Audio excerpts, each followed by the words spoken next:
And my AirPods.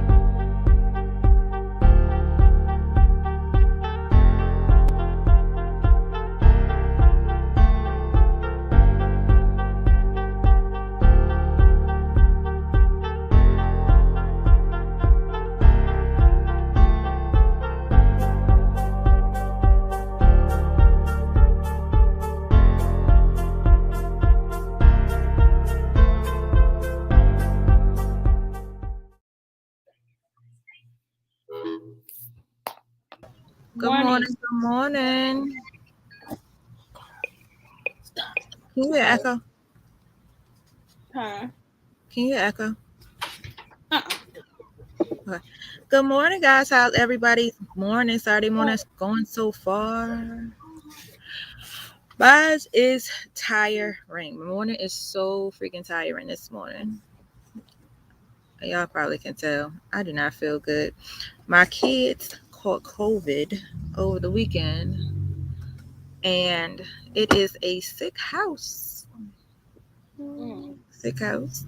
I feel like I'm sweating. I don't know, because like I got the COVID vaccine, but I still feel like I'm like sweating. Like I got flu symptoms, but I haven't been, I haven't had like a fever or anything like that. So I'm gonna just push through it. Y'all. I'm gonna just push through it. But I hope everybody's week was okay. I keep wanting to say weekend. Every time I get on here, I want to say I hope everybody's weekend is okay. Weekend ain't even started yet. Yeah, I hope everybody's weekend was okay. Oh, it is, yeah. I don't know. Well, mine came up negative, but I still feel like I still don't feel good. Like my throat is messed up. I feel like I'm sweating, and I feel like I got chills. My daggone nose keep running.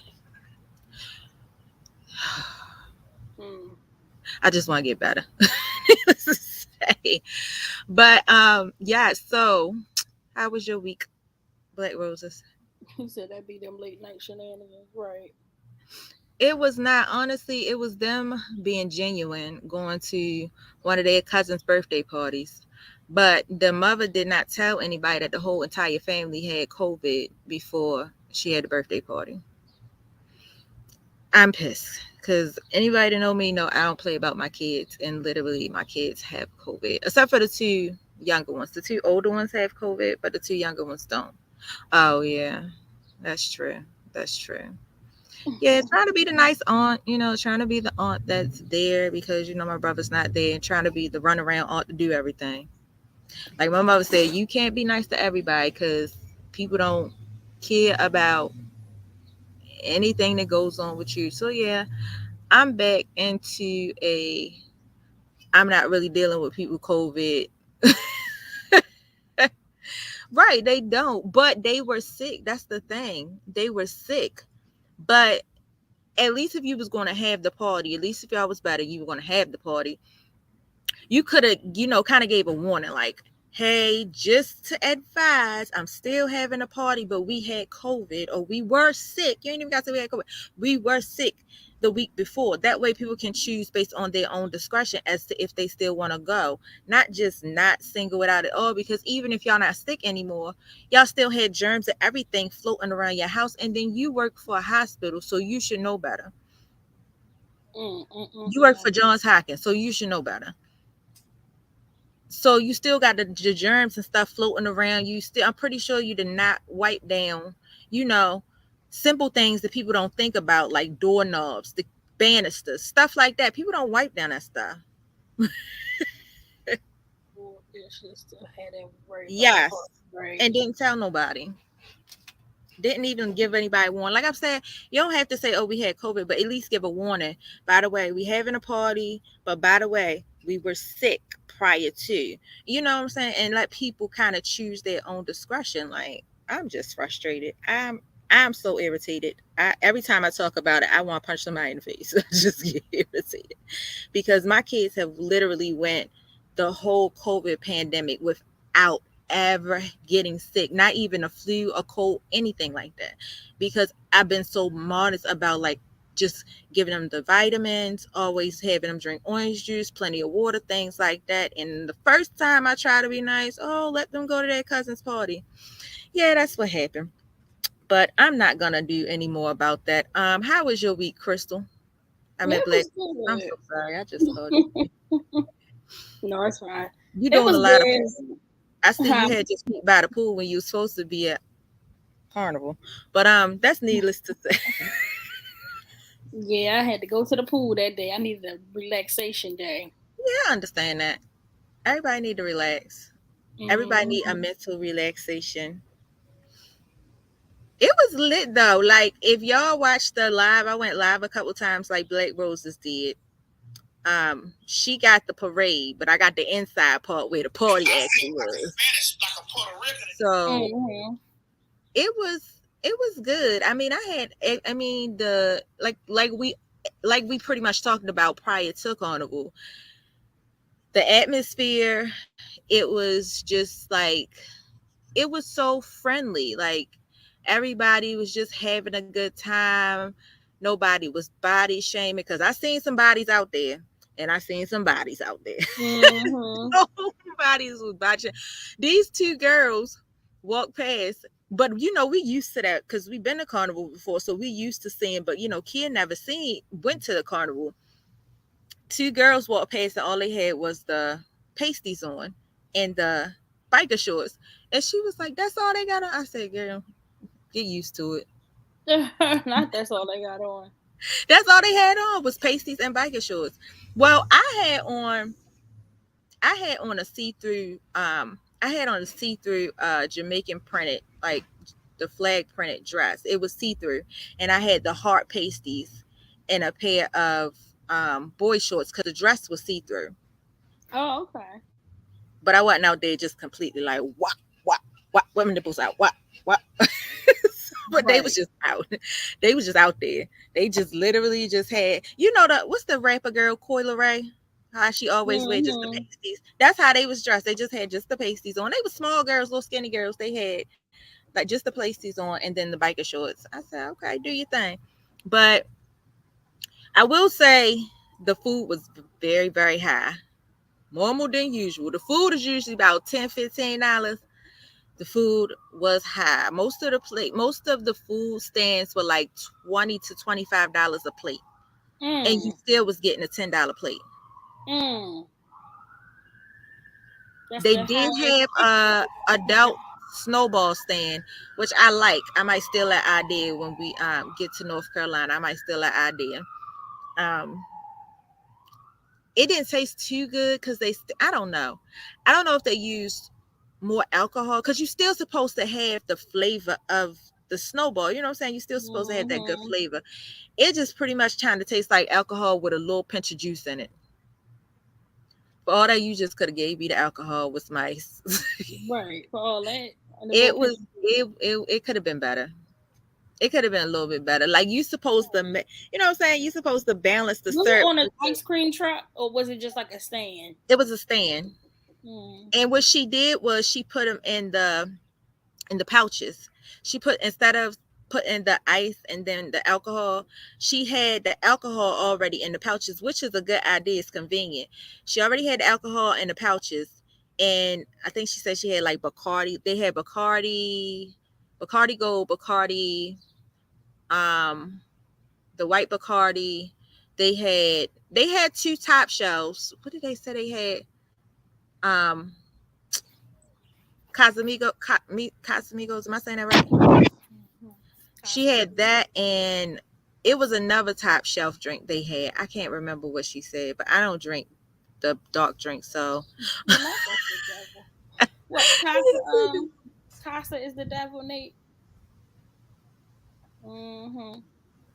Yeah. yeah. So yeah, I don't mess with that. I don't really I fool remember with when that. Casamigos used to be only like $17 for like a fifth, but everybody Ain't started it drinking. funny when everybody? Ain't it funny when Even everybody start Esplanade. drinking it? Esplanade was so cheap. Like I used to drink Esplanade when I was messing with this man. And we used to drink Casamigos and Esplanade all the time. Now all of a sudden everybody on the Casamigos wave and now everybody on the Esplanade wave. So that shit Yeah, and going now they done raise the price up. I hate when they do that. When they start posting it everywhere on social media, when everybody be on social media like mm-hmm. Casamigo, and they start raising the price up. Like, come on now, really, really. Mm-hmm. But yeah, it wasn't that good. I think they should have balanced the syrup out a little bit more with the alcohol. Cause they had all the good snowballs. Like they had the egg cluster snowball. They had the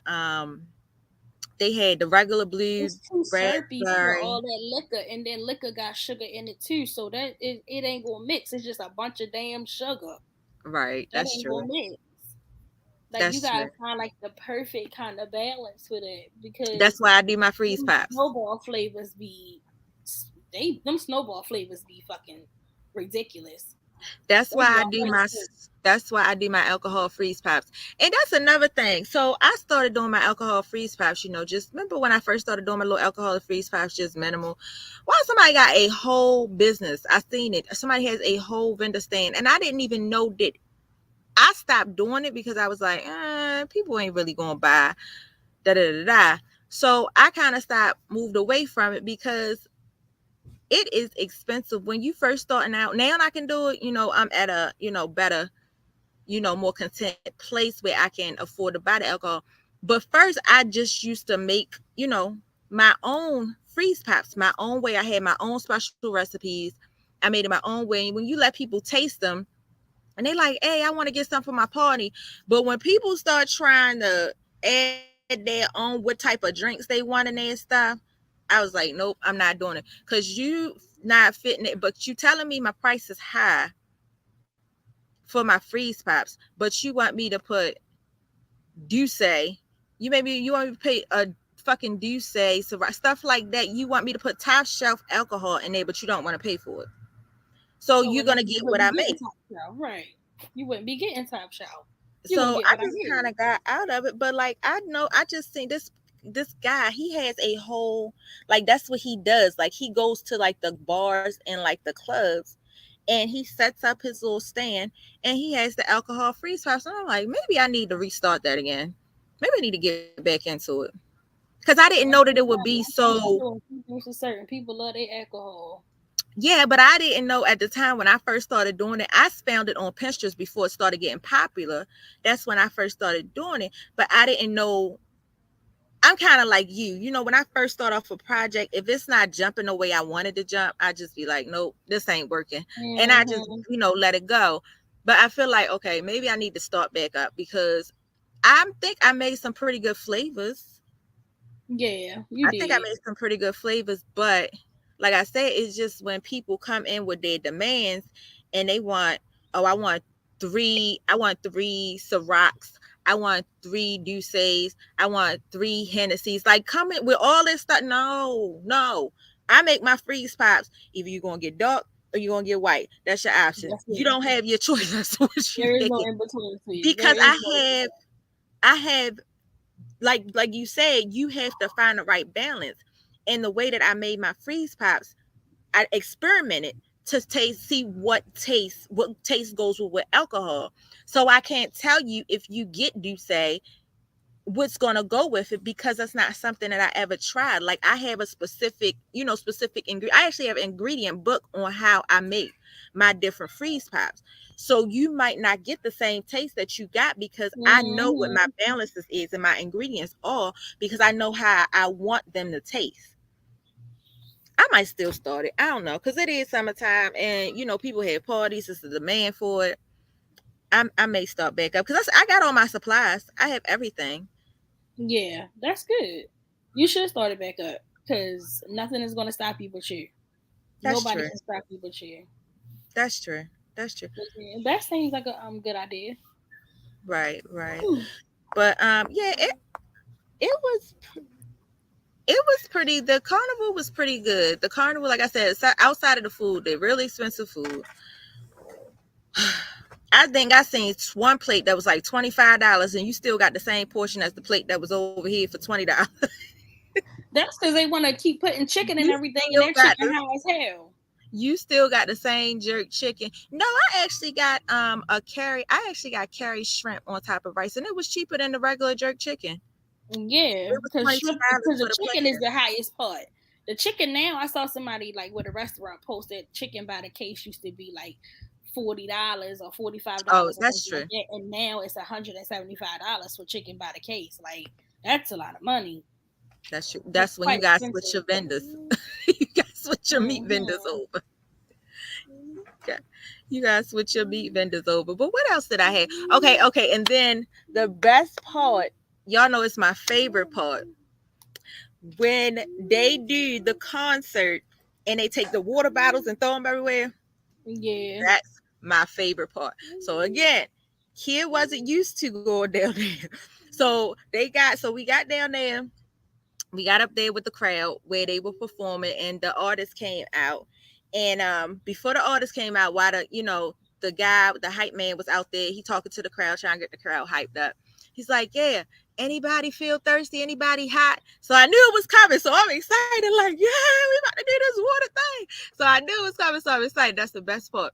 So he started throwing, he get the water bottles, right? Start throwing the water bottles. So I'm prepared. I'm about to catch my little water bottle. Like, I'm ready. Toss this water everywhere. I'm getting ready to catch this little water bottle. Well, kid caught the water bottle. Everybody else, if you look around you, everybody else catching the water bottle, they just holding the water bottle because they waiting because they know what the water bottle is for.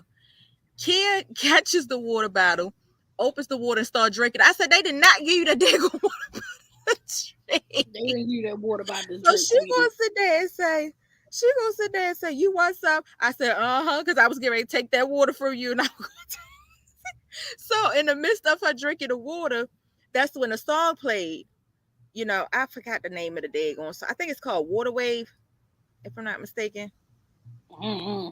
I think that's what it's called. So in the midst of her drinking the water, they was like, 1, 2, 1, 2, 3. They started throwing the water, and she looked around. She said, "What the?" Because the water talk. She said, "I thought this was the drink." I said, "No, that's why I tried to take the bottle from you, because you sitting there drinking. You wasting water." She said, "No, y'all wasting water." So she's never been at all? She went a long, long time ago, like a long, long time ago. But I don't think she's never been to the concert part. So she wasn't prepared for that part. Oh. Like the actual concert, the actual like interaction of the concert, because they have where they throw the flags, and they have the little things where they have each side kind of separate and go to the right, go to the left, stuff like that. She wasn't used to that whole interaction. So she said, "Y'all wasted this water." I said, "No, you wasted the water drinking the water. I told you, give me the water." But it was a great time. Oh, that's all I can say. It was a really great time. I am sorry I did miss the parade, but I wasn't going out there and get my hair wet. They said you can't get your locks wet. That's my story. I'm sticking to it. Yeah, the parade was nice. It was real lit too. The parade was fun. And they had people walking around selling their little stuff. It was more people Saturday on the outside selling more stuff. I don't know how it was Sunday, but everybody was outside Saturday, because all the bands be. A lot of people don't want to go into the park, so a lot of the trucks go one way, and then they'll have a whole party out there with the trucks and stuff like that. But yeah, I like it. I love it. Yeah, I saw. That'd be the Yeah, highlight. it was a lot of vendors on the inside. It was mostly food vendors out of all the vendors. It was a couple of vendors on the inside, maybe like I think I maybe seen like I'm gonna say 6 or 7 actual vendors. Like clothing, like merchandise vendors. Then everybody else, the majority of the vendors that was on the inside was just food trucks, nothing but food trucks. But you know what else is crazy? I told Kid when we were walking around, I said, "Do you notice something? We done went to 3 different," because she got her food off one truck, I got my food off the other truck. Then we went over to where they had the alcohol snowballs, and then they had another stand next to them that was selling just alcoholic drinks. I think I only seen 1 or 2 trucks that actually had water. Oh yeah, they don't have no water. What you need That water was for? crazy. I was What you need water like, for? "The water. Y'all should have told me this yesterday. I would have just went into the water truck." What y'all need Did you water know they for? had the water truck out this year? They didn't have it yesterday. They didn't have it the day before because it was raining. But I knew it was coming out on Sunday. Yeah, they had the They water didn't truck have out. I it. saw It somebody didn't come post out the water truck. Saturday because of the rain. So you didn't need the water because of the rain. But Did y'all go to the water truck? No. No, we didn't go to the water truck. I went straight on the inside. I walked down. We went straight on the inside, and because I really just wanted to get the video footage of the different, artists doing the different concerts and stuff. Because I knew that you did like the street aspect. So I was like, all right, well, one of us need to at least go in and get the actual, like, what's going on the inside. Um, yeah, it was really nice. Like I said, it wasn't no fights. Same thing you get every year. You don't hear nobody talking about he got a gun. Everybody run. Like, you don't hear none of that. Some of the vendors were a little bit more pushy because one, I'm sitting there with the camera and I'm taking the camera around, and one lady was like, "Come on over and buy some." I'm like, "No, ma'am, I'm recording for my podcast for the video." But you gonna come back? No, I don't need no jewelry. You see all this jewelry I got on, miss? I don't need no jewelry. I don't good. Like, some of them was real pushy, but other ones were just like, thank you for taking a picture of my stand. Oh, that was nice. The other thing that I noticed that I saw out there that I had never saw before, and I don't know if it's because in the past we was drunk, so I probably didn't pay attention to it. Why they had Planned Parenthood out there as a vendor? That confused me. I don't think I've ever seen Planned Parenthood, but like I said, I could be wrong because most of the times we did carnival, I was drunk. So yeah, when you first came through the gate, they had Planned Parenthood. I mean, set up. At that kind of event, you might want to give out condoms. At that kind of event, you might want to give out some condoms. I should have actually walked over there to see exactly specifically why they were there. Like, I really should. I didn't. Now that I think about it, maybe I should have just walked over there to see specifically why they were set up. Were they set up? Because I didn't see any condoms over there. It was just like they had papers. So I don't know if they were just advertising their clinic. But that's not really an event unless they were sponsors. I can see that. If that was one of their sponsors, even though they had no reason to be out there, I can see that's probably why. Because I'm like, I have never seen them before. Planned Parenthood, isn't that something? Then I've seen them at like a lot of the festivals, like the 92Q festivals, Air France, stuff like that, because they have a lot of different. They have all types of vendors at the places. They have, they have the fire department out there trying to give you out, trying to get you new smoke detectors. They have like, different clinics. They have dental clinics. They actually, I think one point in time, I think it was at the Stone Soul Picnic, because Buffy worked for some type of clinic where they was actually doing like exams. Like they was doing like certain type of exams, like blood pressure check, stuff like that. So I could see somewhere like that, but it just threw me off, like, because they were just like right there, and I'm like, what is going on? Because what is really going on? Because then we just have this whole, or maybe it also has to do with the abortion thing. Yeah, that's what I was saying. Maybe it has something to do with abortions, maybe? I don't know. That was really weird for me. Yeah, that was weird. But overall, it was a great time. You said you had a great time. So, yeah, it's always encouraging to come out to Carnival. I don't know if I'm going to make it next year. Jay was actually talking about going to his island for Carnival. That's another thing I saw. I have never seen Dominicans. Dominicans? No, Dominicans. Jay is from Dominica. Oh, Dominicans. Yeah, Dominicans. I have never seen them out there before.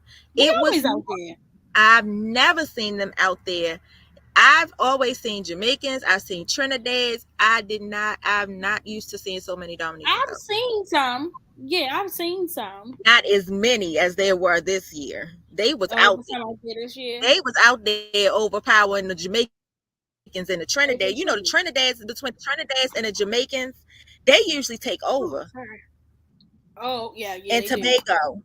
Yeah, the Dominicans, they was out there.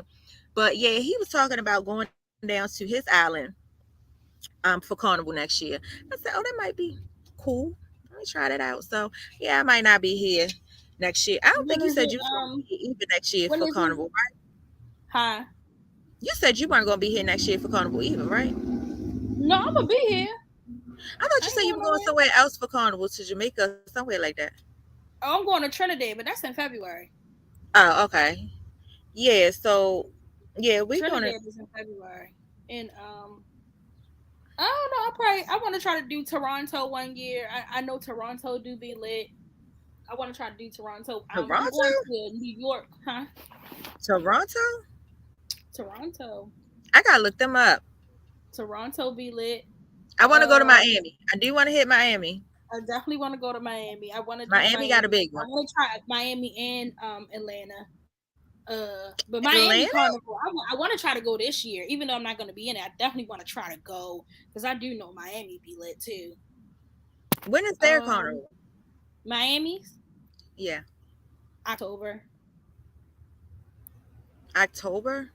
Mm-hmm. It be warm too. Let's talk about It's in that. October. Yeah, I'm gonna Miami's be stop in in some other house October. and drop the kids off, and I'm out. Um, I'm gonna see who else.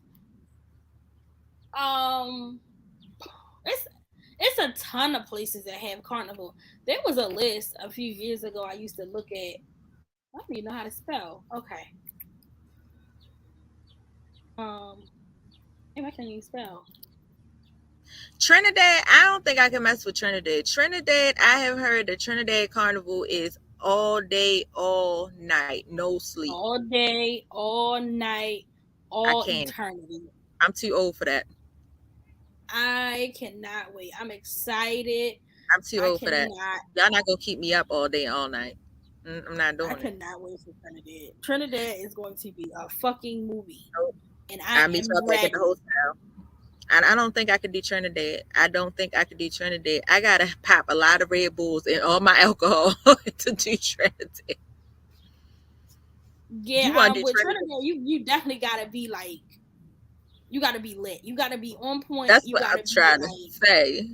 I no, you do Trinidad when you like 18, 19, when I you just want to don't do want to go Saint home. Lucia. I want to do Saint Lucia. I definitely want to do Saint Lucia one year. Um, who else? There's a whole bunch of them. There's a whole schedule all year round from January all the way to December. Is it Everybody's on having Face? a Are you carnival. following Facebook or you found? Did you look up a I list? actually just type it in on Google. Just type in carnival dates, and there's Oh, a okay. link that shows you every country, every month, who is doing carnival. So carnival is a all year round thing, Yeah. and that's what I really like about it. Most of the people have theirs. Sometimes people think, oh, it's in the summer, it's in the summer. Most of the time, some of them are in the summer months, but a lot of people have theirs all year round. Mm, And I can't wait. I can't wait. I can't wait. I yeah. definitely want to go to Brazil. I've never been. I want to go to Rio, Aruba. Everybody has one. Dominica, theirs is February, the end of February, the beginning of March. New Orleans even had one this year. Who else had one? Arizona. When is New Orleans? Wow. New Orleans was March 1st. Theirs was March 1st. Is Haiti it has cold? one. Huh? Do it be cold? In New Orleans in March? No, not really. I never Not been there. really. San Francisco. My dad keep wanting to get me to come to San Francisco Yeah, so San bad. Francisco, New York. My father told me stay away from New York. He said that's Now where you get I'm caught. going to New York in September, but I'm not gonna be at their carnival. I'm gonna be at something called Soca Brainwash, He said where that's it's where like he said that's where it's they like always shooting. Because I told him a long time yeah, ago. I said, yeah, we want to come to New York, go carnival. He was like, don't you bring your butt up here to New York carnival. They be shooting. yeah, and that's crazy. He I said they definitely be want to shooting go to from I'm here. going we're gonna go to New York for Labor Day. I think it's like a Labor Day weekend or something. Not the weekend though. We're gonna catch the train and we're gonna go to Soca Brainwash, Where which you is catch the train from? Because I've been trying to get the kids up there to go see my father, but I don't. I'm so freaked out about you can catch the driving. train from anywhere. You can catch it from Penn Station. You can catch it from over west I'm gonna by have to look that Philly. up. I You think I can prefer catch the it option of through the catching a train drive. You and can my catch it father picking anywhere. us up because I am You can go just right freaked down out to Penn about driving. Station, right there on Charles Street, or I'm you just can freaked go out through about anywhere. driving. I'm freaked out about driving to New York. Like what?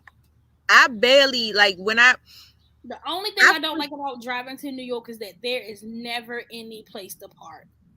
Right. Never any place to park. And Right. I drove to New York a few times, quite a few times. Yeah, There my is mother, never my anywhere to mother park. You have always to drove literally park to blocks away to right. just, yeah, no, I would never do that That's again. the see. That's what freaks me out about driving to New York. The people that's driving and the freaking tickets that your ass get that you get in New York. I try to stay away from them tickets. Girl, they something deadly. Mm-hmm. Them parking tickets and stuff. I freak out. I probably cry if I get a parking ticket in New York. No, I Yeah, think what New is York it? is crazy. You go look that day, I go wouldn't ticket do be that. like $500 for parking for 15 extra seconds. If I 15. could live somewhere in the summertime, if I could live somewhere in summertime, it would be New York. I would probably try to do New York in the winter, but I just, I don't really do the snow. I But like New New York York in in the the winter. That's summertime, crazy. I like New New York York in the in the winter summer because is I so like good. the snow. I love New York in the winter. I love Mm. my goal is to go to New York and see that Macy's Day Parade. That is my goal, and then go visit the ball drop thing. Oh, in Times Square. And then what is the place? Is it I don't know if I'm getting this right. Is it Rockefeller Center where they have the little ice skating rink? Is Mm-hmm. that what it? They are my goals. I want to go around Christmas time, but I don't like how cold it be. Like you really got dressed down. Like you get ready to go up in the mountains and go skiing to make Yeah, it you definitely got to do that. Christmas. New York be cold as shit. You do. Yeah, but I remember one time I went up there and like it was like December, like the early December. I called myself trying to be cute. I was young. My mother and I told you my mother and my grandmother, they used to go up there all the time because we still got a lot of family up there. And I called myself trying to be cute one day. I had on, it was back, I was young. We was like, I probably was like 13. So I had on the little jean denim dress, right? Had on a little denim jean dress and called myself trying to be cute with a little jacket on. And I just took and put just like some regular black leggings underneath. I freezing sold your ass off. my butt off. And then on top of that, when we went up there, the day that I had that daggone little ugly little denim dress on, daggone leggings, we went on the daggone the what's the little boat? What's the boat? You know the boat that they take to go to the Statue of Liberty, the ferry. Fairy? Yeah, the ferry. I got the day I decided to wear the little dumb dress, freeze my butt off. They got on the ferry. It's cold as I don't know what. It's already cold outside before you even get to the water. But they decided they want to go in on the daggone boat, and then we all the way up there in the middle of the water at the daggone Statue of Liberty. Yeah, I was cold. I thought I was going to die. I thought Yeah, I was going to die. it definitely be cold out there. I But can't do we the did winter. But I did actually get to a chance to visit, and I don't know if it's still open. The famous Sylvian's restaurant, Who? Sylvia's restaurant. Oh, Sylvia's. Yeah, I like I got a Sylvia's. chance to eat there. It was really good, except for somebody did find some hair in their food, but it wasn't mine, so I can't. But it was actually Yeah, really good. Sylvia's is nice. Yeah, New York is always nice. The only thing is, like I said, I freak out about their driving because I don't want nobody to hit my car because they be tearing people cars up there. And I won't get no tickets. So I may have to look into that because my father keeps wanting us to come up there. So I may have to look into catching a train. The only thing is when you got 4 kids on the train trying to be still, well, I That don't can know. be a They lot. they pretty good now. But I can say back when they was younger, because even Gemma is pretty good. Because you know why? All I'm either have a cell phone or a tablet. So they're gonna be quiet Mm-hmm. the whole trip. So I might have to I think I'm gonna look into that. I'm surprised my father ain't go to New York. Because he been trying to get us up there for a minute, especially to get Kylie, recording and stuff like that. But the only other thing is that he always on the go. He always on the road. Like, I think he just sent me something last week where they was getting ready to fly to California for a show. So around like this time, around like the spring to summertime, that's when they do their most like um that's when they do most of their tours around like the spring summertime. So that's the other thing, just catching up with him. I know he did say that they were planning a trip close to here. I think Pennsylvania and PA. I told him if they get at least close to here to PA to let me know and get us the little passes, the media passes, see if he can get us the media passes. So he's supposed to be getting back to me about that. Hopefully we can get into that. Even though I don't like their music. I hate old school music, but I think that'll be pretty dope. Because they have a big audience. When he sends me the videos, when he performing, and he'll send me the videos of him from the stage point of view, somebody will be recording him from the stage point of view, and you see how many freaking people and how packed. I'm like, how do you perform in front of so many people? Right. Like, how do you actually, and then you just be comfortable? Like, I guess it's like years of doing it, years and years of being in front of, you just get used to it. I don't know. That would freak me out. Like, once we get FMG, once we get to a point where we're able to sell out or even sell tickets, like, all these other rappers that don't really know how to rap. Um, all these rappers out here. What's that dago boy? No, it's not snowing. But once we get to that point, I don't think I'll ever come on stage. I'm gonna be that person, that whoever that is that records my father so that he can repost. I'm gonna be that person. I'm gonna be the manager / owner, but I'm gonna be on the back of the stage like this. I'm not coming right. That when he really like showed me from, like, he always send me pictures and stuff like that, or he'll call me on FaceTime. But when he really sent that picture of like his view when he performing, I'm like, yeah, I probably throw up. Y'all couldn't get me out there. I ain't coming out there. I'm not doing it. I'm not gonna be able to come out there for that. It was packed though. It was packed. Like you was going to a Jay-Z final finale, final show after he retired, or Beyonce show. It was packed out like that. Yeah, a lot of people like them old school rappers. Like a lot of people still like that kind of music. No, that was Beyonce packed. I said no. I'm not gonna be able to do it. A lot of their fans are probably still living. A lot of their fans are probably they still do. Up on the time. They so, do. Yeah, they sells out. They sells out, especially when they go to like California, somewhere like California, with like the rich, the uppity, rich class people. They still like, old school hip hop. They sell out when they go places like that. Mm-hmm. But anyway, let's get to these topics. I didn't talk too much. Let's get to these topics.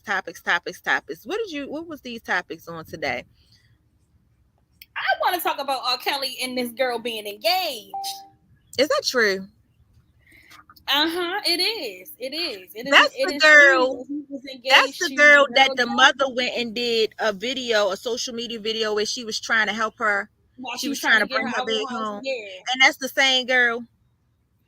Yeah, it's the same girl. At this point, she can't be saved. Let that girl go. She couldn't be saved the first time. But I'm like, what you gonna do? Like, this man is doing 30 fucking years, and somebody made a point. Like, now, okay, y'all got R. Kelly. Now I feel like it's time to lock these parents up, because there's no way in hell you're going to tell me that nobody at that time, even me being as young as I was, I knew about fucking R. Kelly. So it's like, nobody's going to fucking tell me you didn't know that this man was raping these young girls or doing something to these young girls. Everybody knew how he was. Even at a young age, I knew, like, oh shit, R. Kelly. But if you go back, I watched those documentaries. If you go back to those documentaries, some of the parents did know they were being paid. Yeah, so the parents were being paid. So I felt like, lock the parents up. That's the only thing you could do. Do y'all think that anybody that had anything to do with Aaliyah should go to jail? Yeah, her uncle being one, because her uncle knew. Her uncle being one, and like, you married a 15-year-old girl, like, she was young. And kept it under wraps. And they kept it under wraps. Mm-hmm. Yeah. Sparkle, you knew what the fuck he was doing to your niece. You need to go to jail. Like, your family need to go to jail. She wanted to arrest parents who was exploiting these children, thinking like, oh, she gonna jump off her music career, gonna jump off. You knew if your daughter was 15, 16 years old and they was going to R. Kelly house, you mean to tell me, even after the sex tape with him peeing on that little girl, you mean to tell me you didn't do a side eye, like, Why am I sending my daughter Well, to R. Kelly house? where were the parents at? Where were the parents at? Getting the money, getting I'm not letting experience. my child. My child is not The going. parents were sending their kids there. The If parents were sending anyone, their children to if this man's house willingly, knowing that this man was molesting and raping these young girls. if any Like, one come of my on. daggone kids become actors or actresses, Kylie doing the music thing, I'm not keeping my eye off of him. You want to meet him with who? No, we go together. Even as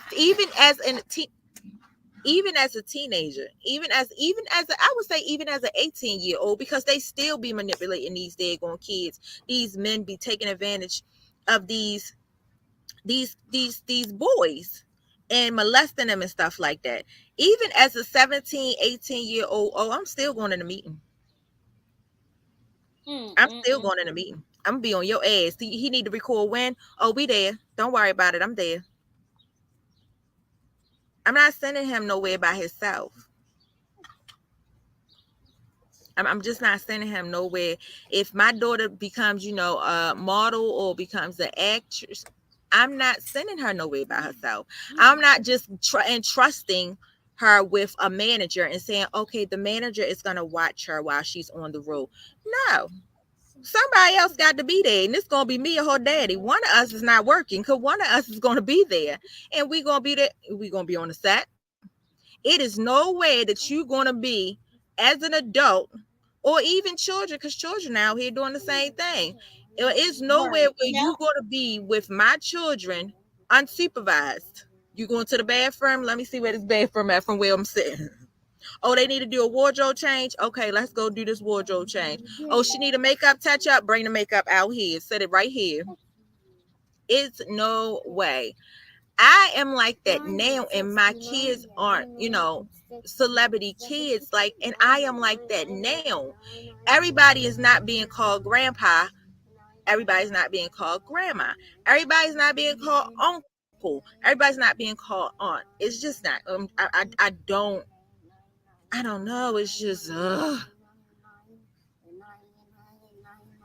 it's just like I couldn't do it. Like, me personally, like, if I'm trying to get my child to break out into the music industry, I mean, at that time, R. Kelly would seem like a logical response or a logical move for some people. It don't matter, but a stranger is a stranger. Leave my daughter alone with this man for days. A stranger is a stranger. Not coming home, and where my daughter at? You go look for your daughter. He's slamming the door in your face. Like, what the fuck kind of shit is that? A stranger is a stranger. You don't know that man. You just know that man off of 12 play. You don't know that man from nowhere else. Like, I'm not, no, not for no amount of money. No. They actually have this movie out on Netflix about that. This little boy, I can't think of the name of the movie, but I saw it and I couldn't watch anymore. It was just too gruesome. And it was based on a true story. It was a kid actor, and his parents, they were over in Canada, and his parents would send him with his manager who's supposed to be watching him. And when kids, when they're actors, they have to be going on the road. They may have to go to different countries. They may have to go to different states, to shoot different scenes. So, of course, you know how most actors, most parents do when their kids are actors. They have, the tutor that stays on the road with them. They have, their manager. They have people that they claim they trust.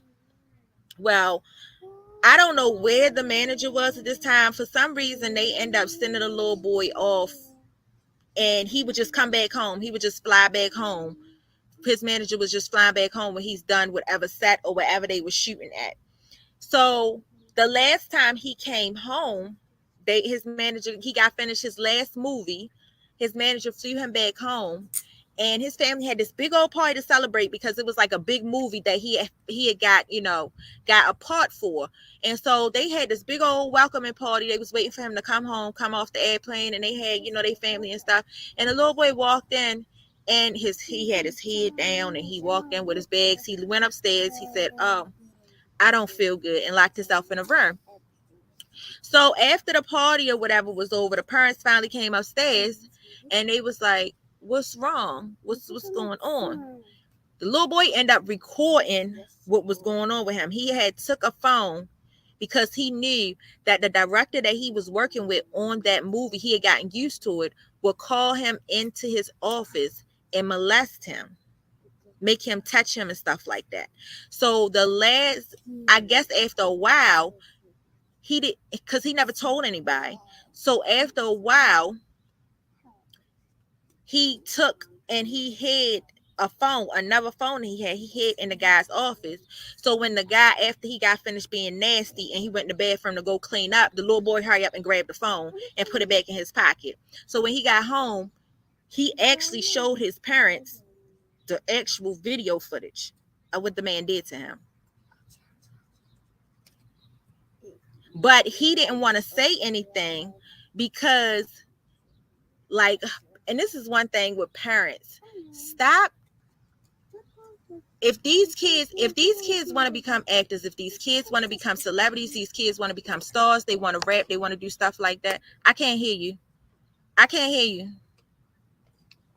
Girl, I'm just talking. A lot of these men I'm looking at on social media have been sexually assaulted at a young age, and most of them been by family members, and it's like, men don't know how to deal with that shit. You know, like, we talk about the women and we talk about the females who, oh, she's promiscuous, she's a promiscuous, she has promiscuous sex because she's this, or she's been touched, or she's this. But it's like, think about all the boys, the young men who have been sexually assaulted by a family member, by a church member, by a friend. Like, I think about that kind of thing, and it's like, that fucks men up mentally. Like, that fuck up your whole mental, because then you are questioning your sexual identity, you're questioning yourself, you're questioning all of these things that are wrong, and it's like, what the fuck? You know, like, it's so hard because most of the time we don't think to ask the boys. We don't think to ask the guys, well, like, you know, what happened to you?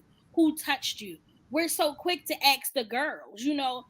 And it's like, I was looking at this guy on TikTok who had said, you know, I was sexually assaulted at a young age for years by somebody I thought was going to protect me, and it was his uncle. And it was like, he, like, you know, I questioned my sexuality for years. I questioned myself for years about, am I supposed to be this kind of way? Like, was this supposed to happen to me? And I felt so bad for him. But the other thing, well, with the little boy, I actually just found the movie. The movie is called Dark Money. It's not a movie, it's a series. It's called Dark Money. But I actually, what I wanted to say was that thinking back about the part that I did watch before I started watching it, because after a while I just couldn't watch it. It just really did something to me. But just thinking about the little boy, the answer that he gave his parents, it's because he didn't tell his parents, is because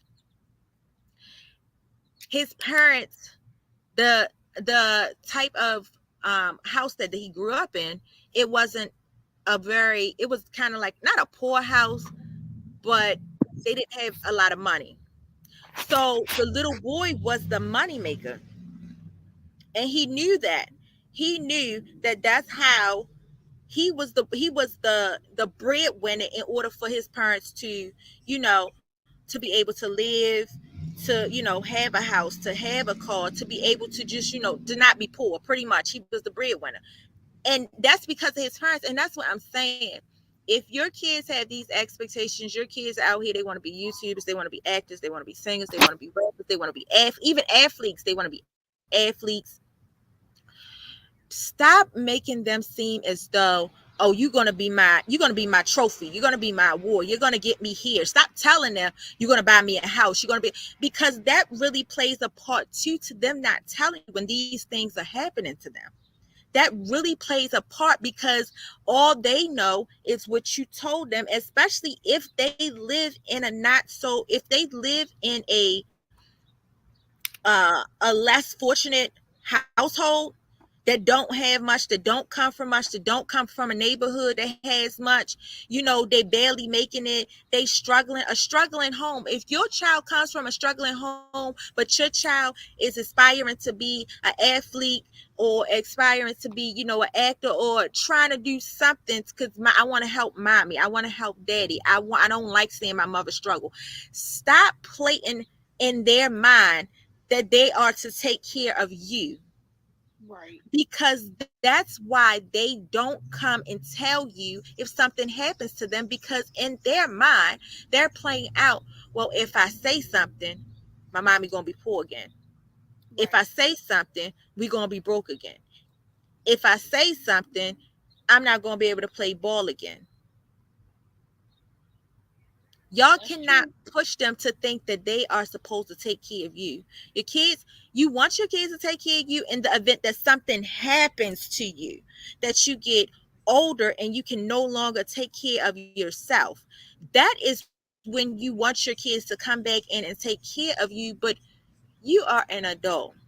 Your goal is to take care of that child, to make sure that your child doesn't have to struggle the way that you had to struggle, if you had to struggle, not to push them to then turn around and, oh, they got to start buying you everything and taking care of you and buying you big houses and big cars and stuff like that. If my child decides that, oh, he wants to become a doctor, he wants to become a lawyer, oh, I want to surprise my mother and my father and buy them a nice house, I ain't expecting no daggone mansion. I'm not expecting 2 Bentleys outside, but I'm not going to stop working. I'm not going to solely rely on my child because now he is the breadwinner. I'm still pushing my own goals. Right. I'm still going to follow my own goals, because my child may have a different standpoint of what he wants to do from what I may want him to do. Stop pushing your dreams and your expectations and things that you didn't do, or that you were afraid to do, or that you couldn't do on your child.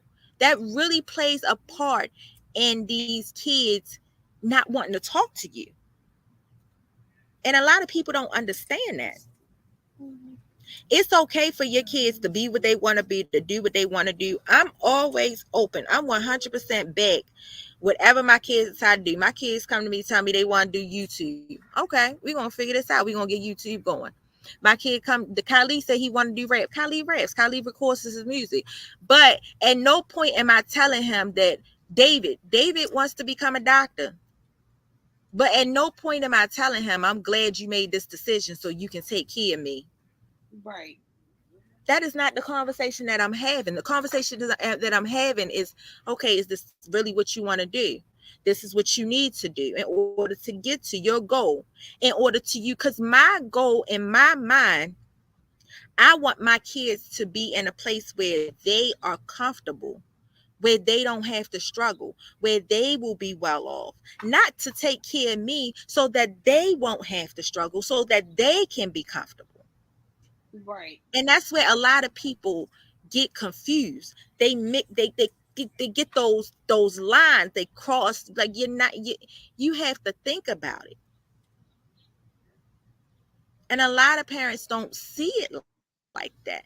And they don't think, and a lot of parents, other parents, like, they don't find harm in saying, oh, this gonna be my star football player right here. This gonna, Trayvon gonna You're be putting my pressure star on your football kids at a player. young age to be something that you wasn't even.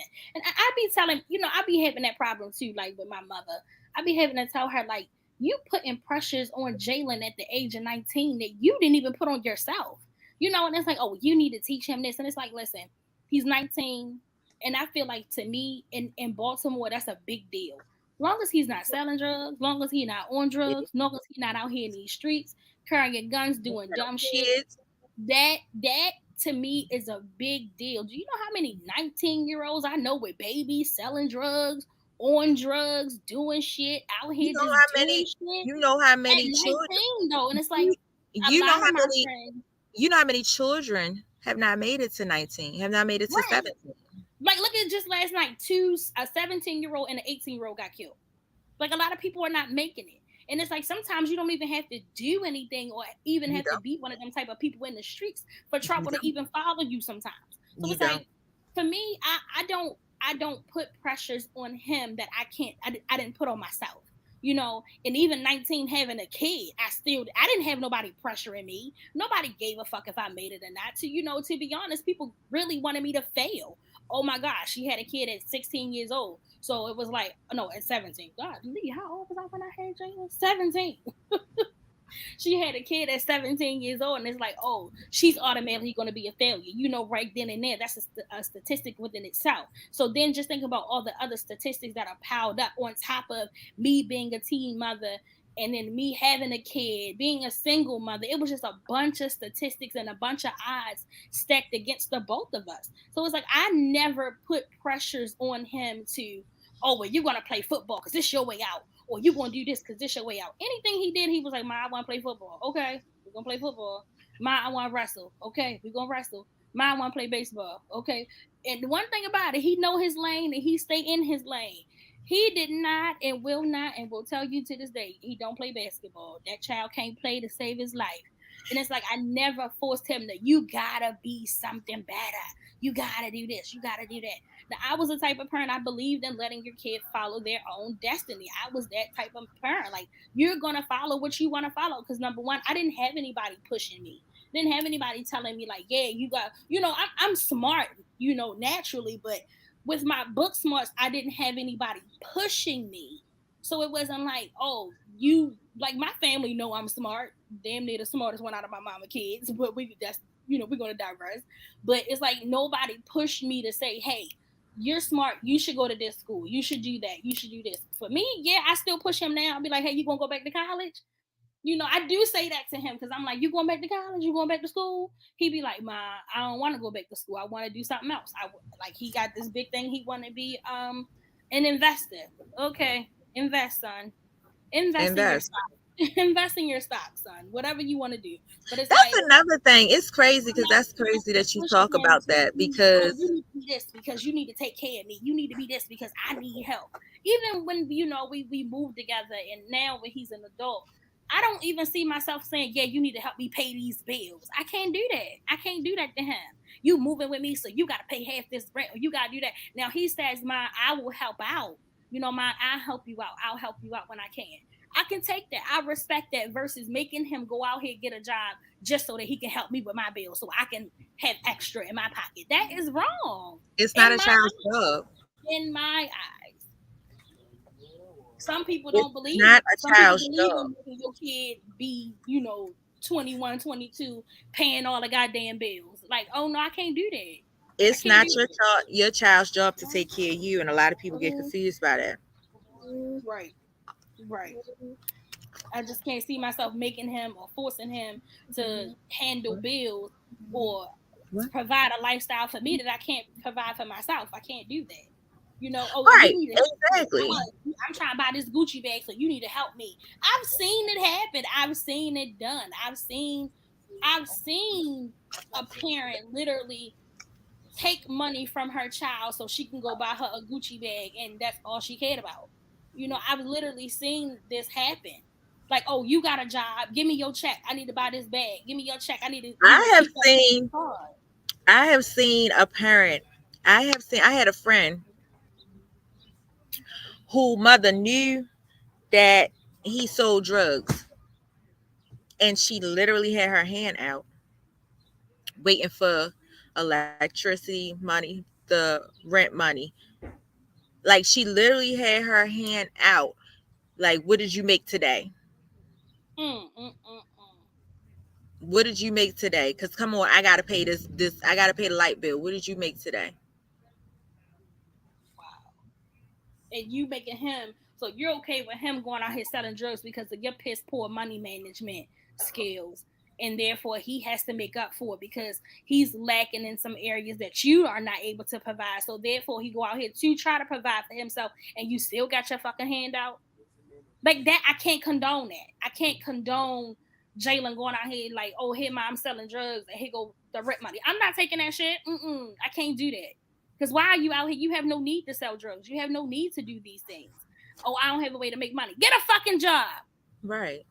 Get a job. It ain't about how you start. It ain't even about where you start. It's about how you start. Can't even say, oh, you can't work it. And let me explain something to you. let me explain something to people, because I know people, I hear this so much. Well, I can't work because, or I can't work because there is any and every type of job out here. The pandemic, if you couldn't figure it out during the pandemic with all these daggone loans and grants being passed out here, there, left, right, your homegirl figured out how to get a PPP loan on an LLC for lollipops. You better figure it out. Like, it is no excuse. It It is is literally really no no excuse. excuse for a person, unless you physically ain't got no hands, no fingers, no feet. Even if you got a mental It ain't disability, even guess no where excuse for all the no people with grown mental ass adult to disabilities be is out here going? selling no fucking drugs.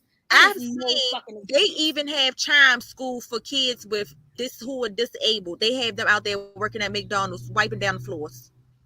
It My is no my excuse. It is cousin literally has Down no syndrome, excuse and he works for every day. anybody to be out here selling drugs or just doing what the fuck they want to do and Not complaining being able to about take care of your how they kids, making can. your kids take care Yeah, of that. you. Oh my god, It's that's no the biggest excuse. thing. There's no It's excuse no for you not to excuse. be able to take care of your kids. It's no excuse. No excuse. No Don't excuse. tell me you can't work because you can't afford childcare. It's no Every fucking time I excuse. go on Indeed, there And is, while I we don't know, talking about especially this, now let me with the, just say this. While we having this conversation, let me just say this. We gotta start holding these motherfucking homegirls, our sisters, our friends, our cousins accountable for being piss poor ass mothers. We don't just have to invite them start out. holding these girls Don't just accountable for being ignore piss what they doing poor and invite them out. mothers. Because this shit is getting ridiculous. I literally had, a conversation with a friend the other day about how, her partner had to go through these great lengths to basically pay a woman every month for a child that he has no access to. That is fucking asinine to me, because what do you mean? I'm giving you my money, I'm paying you this money willingly, not the court system pushing me. I'm giving you this money willingly, and I still don't have access to my kid because you mad at me because I moved on with my life. Like, bitch, are you crazy? Then take Like, her to this court. shit is asinine to me. Like, Take there her is to no court. way. Keep And your I cannot. receipts.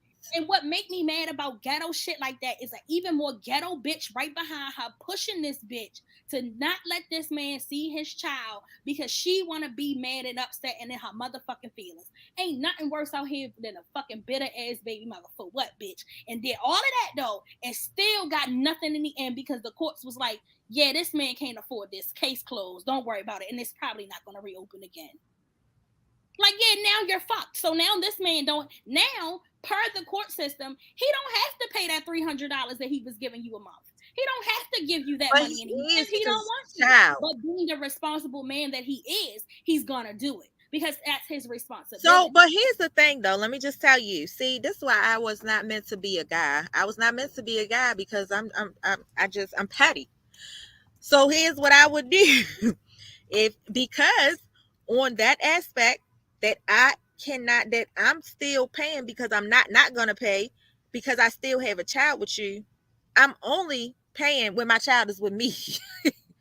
Okay. My child need food. Let me speak to him on the phone. I'm in the grocery store right now. What you need, son? Right. My child need clothes and you don't want me to be around. Put him on FaceTime. Oh, he can't come with me. Put him on FaceTime. Mm-hmm. I'm going to walk through the store. And what do you need, son? Well, yeah. I also want to say this ways too, around these. Y'all gotta stop having these babies with these bitches with 3 and 4, 5. Y'all gotta stop having these babies with bitches with multiple kids and multiple baby daddies, and then you having your first kid by this girl, and you thinking you somebody sweet. Like, that's dumb. That is so stupid to me. You having your first child by a bitch that got 4, 5 kids with 4 or 5 different niggas, and you thinking you gonna be different, and she treating you the same. Now you mad, and now we have created a generation of bitter men who are now subsequently talking shit about single mothers, and when you just had your first kid by a single mother with 4 baby daddies. The math not mathing to me. Because why the fuck would you do that? Why the fuck do you think that was okay? Why the fuck do you think that was smart? It boils like, the math down not mathing to me. Like, it's not mathing.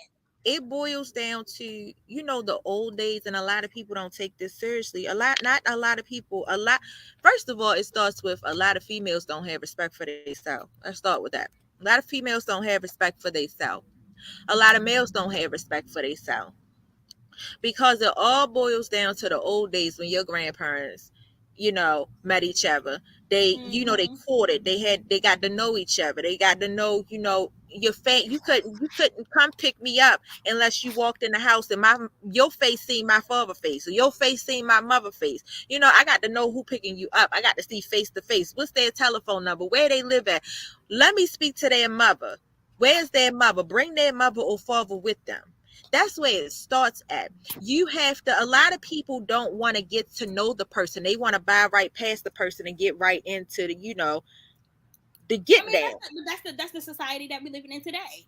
I mean, I don't want to, like, for me personally, I don't want to meet your mother. I don't want to meet your father. I don't want to meet nobody in your motherfucking family. Because some people is At just as least know something about me, though. At least know something about, Well, this I'm is gonna what know I'm something. saying. I'm gonna know something other than your name is motherfucking Ray Ray. Of course, I'm But gonna know this is that. what I'm I'm saying. gonna know. I'm gonna know something. But my whole That's thing what was I'm that saying. Like, a lot of these back in the guys. day, it was different. Back in the day, that was something different. Like, we not back in the day, we had more. They didn't have as many freedoms. They was on lock. Versus now, you're free to do whatever the fuck you want to do. We are more liberated now. Versus back in the day, we were so sheltered. Our community was so sheltered, and just in general, the American culture was so sheltered into True. thinking like, oh, you messed with this boy one time, now you gotta marry him. No, I don't. No, I don't. Versus now, we're more free and liberal in our sexuality You can and still how be we free and move liberal, but check sexually. your. You can be free and liberal, but do your check your whole Do your facts. background. Yeah, that's what Check I'm your saying. whole You gotta facts. check your history. Do your history. Of course. I'm not saying, don't go out here, go out here and just do whatever you want to do and don't know nothing about the person. No. I Check your feel whole like facts. if you're You got having to. if you And having sex with this person, or you want to have sex with this person, one thing a motherfucker gonna tell you, Crystal is nosy. I'm gonna ask you how many children you got. Okay, well, if you got how many baby mamas you got? because Oh, I you don't got want how all that many? drama. I don't want that one baby Not mother even that. walking up I in just want you here. to know, I am not about to be another baby mama. No, no, we're not about to have unprotected sex. No, no, we're not about to be doing this thing more than once, and then you The thinking other like, biggest thing with no. dating, I'm gonna tell you, because I do watch a lot of ID channel and Snap and stuff. Another thing it is so hard. If I get a divorce, I wouldn't know what to do myself. I'd be scared. Honestly, I would meet you one day, one time, and that's it. If it ain't work out and you ain't talking about what I'm talking about, I won't see you again. I'm just so freaked out if I ever had to date again, because I watch Snap and ID. You even have to check people's records to make sure that they ain't got no domestic violence I'm on their gonna let back. anybody who watching this podcast know me, and that me and you talk, Mel. I'm telling you now, sir, I have case searched you. As long as I know your first and that's why when I meet somebody, they tell me, "Oh, hey, Day day. my name is Lil Day." No, baby, what's the name your mama gave you on your birth certificate? Oh, my name is this. Yeah, that's what I need to know, because that's what I'm going to go do. And that's how you ease. That's how I ease my way into, what's your name? Oh, when your birthday? Got it. You First thing do I do that. do, You do case that. search. I ain't never paid attention. You do First do thing, that. case search. What's your name? I be like, yeah, what's your name? When your birthday? Oh, my birthday. Da, da, da. Oh, yeah, I'm a Cancer. Me, my birthday this. You do that. And I never paid That's what I'm attention to that. doing. I'm That's going to case smart. search your ass. I'm That's case smart. searching. I case search everybody I talk to. I don't care if we talking for a week. I'm case searching you. BlackRoses said I I need ain't to coming know up missing. what you've been locked up They for. know Have I ain't you fit to been be locked up? on first Have you been 48. locked up for domestic violence? Because, bitch, if you think you finna put your hands on me, you got another thing coming. I need to know, what have you done in your past? Okay, you say you ain't never been locked up. Well, the records show here, Ray Ray, that you got locked up last year for possession of controlled substance. Was you selling it or was you snorting it? Right. Okay, Ray Ray, you say you ain't never got pulled over. It say you got pulled over for bad tags and a suspended license. Is your license and tags good now? No insurance. No insurance. Right. Uh-uh. I don't play those games. I don't play these That games. is And I'm telling you now, like you said, dating out here is so hard. Like, dating right now is fucking trash. The shit is trash. The shit is, somebody literally had the runs decided, okay, I gotta pee, and then like, no, really, I'm gonna take a shit in this dating pool and just left it there, and probably didn't wipe themselves. So I'm sure, like, the dating trash is fucking horrible. And then these the men, the men, the men, Lord, the men, the men You is know trash. what we And should that's do? another story on a different show. What? I would like to do one of those. I would like I.Am.She to host one of those. What's A dating forum? Yeah. Yes. That's what I wanted to do. And that's what I was talking to. Remember when I had Hamid on the show? I was having a conversation with Hamid before because I met him at a cookout through a mutual friend. And I was talking to him, and the my boyfriend at that time kind of was a little jealous and upset because I'm like, yeah, I've been wanting to do that. I wanted to host a dating forum, and I also want to host a what you call it? God, it was on the tip of my tongue. Um I know it. You know what I'm talking about. Is it dating? It's got to do with dating. The thing where they do for the 5 minute. Don't tell me. I know what it is. I know what it is. I talk about it all the time, and I just had a fucking mind fucking fart, brain fart just now. I can't think of the name. Let me see. Don't Dating. tell me. What is the name of it? Singles fucking shit. I can't think of the fucking name, and I talk about it 24/7. This is so weird.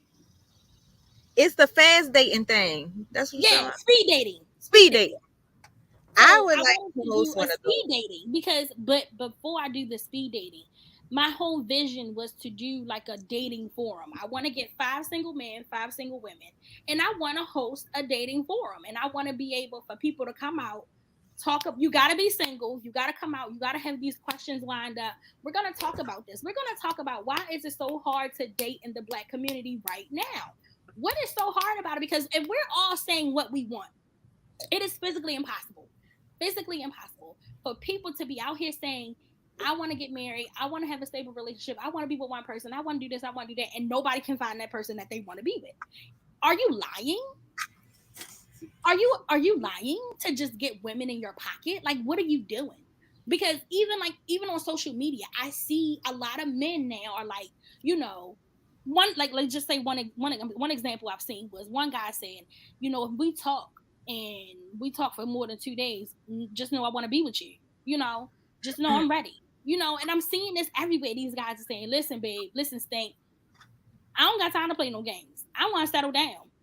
Are you saying that to just get views? Like, what are you saying it for? Are you saying it because you really, really, really want to be in a relationship, or are you saying it because you want to get some viewers, or you want to get followers? What you saying? Because it's no way physically impossible that women and men out here are saying the same thing, and we're looking for the same thing, and yet we can't find each other. That is fucking preposterous to me. It's not that they don't want the same thing. It's not that they ain't looking for the same thing. It's that so under the layers of I want to get married, I want to find a good person, they have layers of BS with them that they haven't put on the forefront. So when they get to that point, so the reason why they're now on here saying, I just want to find a good woman, I just want to find a good man, what do you got going on where you have not been able to do that? What do you really got going on? That's the thing. And that's what you have to get down to. Now, what is keeping you? You got to be like, I know my faults. Listen, I'm going to tell you right now, I am not a perfect person. I know my faults. I know where my faults lie. I know what I need to work on in a relationship. I know these things. But what you're not going to try to convince me is that because you're a fucked up individual, that I'm going to be a fucked up individual just because you are going to, you're not going to gaslight me. You're not going to manipulate me. Gone are those days where I will be manipulated, I will be gaslighted. None of that into staying into a relationship that I know means me no good, that I know from the jump was trash, that I know from the jump was worthless, and I'm not going to stay in it because, oh, I love you, I love you, I love you. Fuck that. It's like these men nowadays, they are verbally abusive, they are manipulators, they are fucking gaslighters, they are cheaters, they are scammers, and it's like you are. And my biggest thing, and it sticks to me to this day, when you date somebody, you're not getting the first few weeks or first few months, you're not getting the real them. You're getting their fucking representative. You're getting somebody who they send out into the community like a fucking representative and say, hey, come over here and join my company because we have all of these great benefits. But they don't tell you that they have a great turnover rate. You know, the company don't tell you, oh, they're paying good. Oh, it looks good. Oh, it's really polished. Oh my God, they have new equipment. They are great. And you get into the company and it's like, oh, this shit is trash. I am overworked, underpaid, understaffed. You didn't tell me you was a mental patient. You did not tell me you need therapy. You did not tell me that I was going to be your therapist. You did not tell me that you're, that you a fucking nut bucket certified. You didn't tell me that you missing a few screws. Like, you didn't tell me that your patience and your temper can go from 0 to 1,000 in 2 seconds. You ain't tell me you need a second mama. You didn't tell me you needed a fucking second mother. Wait a minute. You didn't tell me you ain't know how to wash your ass properly or cook and clean for yourself. What? You didn't tell me that. Now, you didn't tell me you had all them fucking children. Because they cleaned up because they knew you was coming over. Oh, you coming over today? Let me clean up. Oh, she coming over today. Let me clean up real quick. And then at least some people take the time to clean up. Some motherfuckers don't need clean. They straighten up. They straighten up. Their house. They don't need to straighten up. Just come on in. Damn. You got cat shit, dog shit, rabbit shit, just everywhere. Why your house smell like pee? Why your house smell like pee? Like, I can honestly say in my whole time of dating, I have maybe dated one man who was actually like a neat freak. One man, that's it. I don't like them either. Why you got these brown fucking skid marks on your toilet? You don't wipe your toilet when you get up? Why these got these black marks on your toilet? I'm not, give me a napkin. Let me wipe this toilet off. This toilet is nasty. Nasty. That is funny. Mm-mm. That is too funny. You didn't tell me you was a hoarder. You said a whore. You ain't tell me you was a Fred Sanford. Well, you got all this stuff here. We ain't even using it. You're not even using it. Sir, give that away. You're not using it. You didn't tell me that you got old rotten cheese from 2 months ago in your refrigerator. Oh, yeah, I ain't been shy. Come cook me breakfast. Bitch, with what cheese? It's cheese in there. The cheese about to walk out. You were supposed to get up, like on the movies. You were supposed to get up, go to the market early, bring back breakfast, and have it cooked by the time he woke up. You playing around. You don't know what you doing. You playing. I'm not your mama. And that's my biggest thing. I am not into this to be somebody's mama. I'm not in this to be somebody's caregiver. I am not to be in this to be somebody's motherfucking CNA, GNA. It's cute how it starts off, though, how everybody go hard in a relationship. It's cute how it starts off. Everybody go hard. Oh, let me wine and dine you and take you out. Then it don't take what? It don't even take a half of a year to get comfortable. It's like fishing. They wait and they wait and they wait and they wait. And they got the good bait, too. Some people might nibble at it. Some people might even nibble at it. But you got to be that one fucking idiot that take a big ass bite. Now you hook. So I need to know everything up front. Tell me everything up front and let me go ahead and make this decision. Well, don't make the decision for me. Now, why would I tell you everything? Tell me everything up front. Let me make the decision. I chased you for months. And you I'm just letting y'all know. Me up front, girl, you got me fucked up. I'm just letting y'all know, knock on wood, if me and David ever get a divorce, y'all gonna know. I'm just gonna tell y'all up front so everybody can hear it today on this show. If we go on a date and I don't, you just giving me all the wrong signs, I'm going to walk out. I'm just letting you know. I'm going to walk out. I don't care what you call me, what you say, who you call. I'm going to walk out and you're just going to have to deal with it. My tolerance is short. I don't have time for all the, I don't. And I can read you like a psychic reading a poem. I can read the hell out of you because I done been in this mess. I done been dealing. I can see. I'm trying to tell you, you can't pull no wool over my eyes, and I'm asking every question that need to be asked. And if they ain't correct, I'm walking out like this show has ended. And I'm next. Girl, And that's the thing. They will gaslight you so bad into telling you that your experience is not your experience. You didn't go through that. I didn't do that to you. How the fuck you gonna tell me what you did to me? You trying to mind fuck me right now, nigga? Like, what is going on? What is happening? She ain't picking you up. It be the men who, and this is another thing that I cannot stand in the dating community. It be these niggas who know they got 50-11 bitches and want to act like you the only one. You knew you was hungry before you came and talked to me. Go ask one of them other bitches that you talk to. Can they get you something to eat? What the fuck I look like? Your mama? Don't play with me when we go to, if I meet you at a bar club, don't play with me and you know you roll here on your best friend and then you call me later on talk about I want to take you out to eat. Can you come pick me up? I'm not picking you up. Okay, how bougie you call me. I'm not picking you up. Don't meet me at no club. Like, we talking and I'm like, hey, I'm going here, and then you show up and then you looking for me to buy you a drink or buy you something to eat. No. Not gonna happen. You got me fucked up. But you know what? Then other people look at it, but then some people look at it from the standpoint as you being bougie. I'm not being bougie. It's just that, listen, I have a standard when I go out. If I'm going out with you, if you my man, if I'm talking to you, if we're dating, and I take you out and I say, hey, it's one thing for me to say, hey, I want to take you out tonight on a date.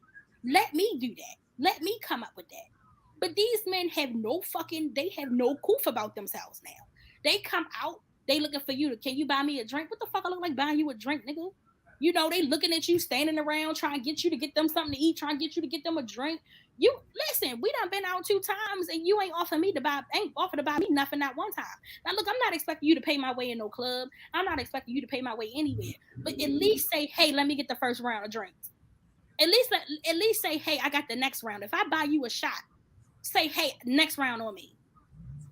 And if you don't grab, they be finishing drinking, and be looking at you like you gonna go get another shot. No, I'm not, bitch. You know what just made me think about that? When you go out with people, if you don't grab that door, my father taught me. Oh my you don't God, grab that door. But you know what? I my old supervisor when I worked at Easy Pass, she hated for her husband to show any type of chivalry because she did not want him buying her flowers. She did not want him opening up her doors. She did not want him, walking on the other side, on one side of the street. She on the inside, he on the out. My father told me if I ever. Why? Because I can do that for myself. And you know what? She's married. She married this man, married her. This man asked her 3 times to marry him. So that kills me when men be like, don't nobody want no woman like that. I've literally met a woman who's been married to this man for damn near 20 years. And this man told me out his mouth. My wife hated, but when we was dating, she hated for me to open up her car door. She hated for me to buy her flowers. Now the car door, I don't do the car door. Like, don't nobody want no independent woman. Well, bitch, who said I wanted to be independent?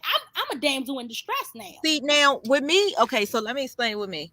Car door opening, like me sit in the car and wait for you to come around, open the door. I'm not doing that. That's too much work. I'm hot. It's hot in here. We didn't cut the car off. The heat is hot. But if we coming back out of a store, out of a restaurant, grab my door for me. But all that, now I can't get with that. You sitting there and he got to get out, come around. I won't go that far because I'm ready to get out. I want to get out this car. Let's go where we need to go.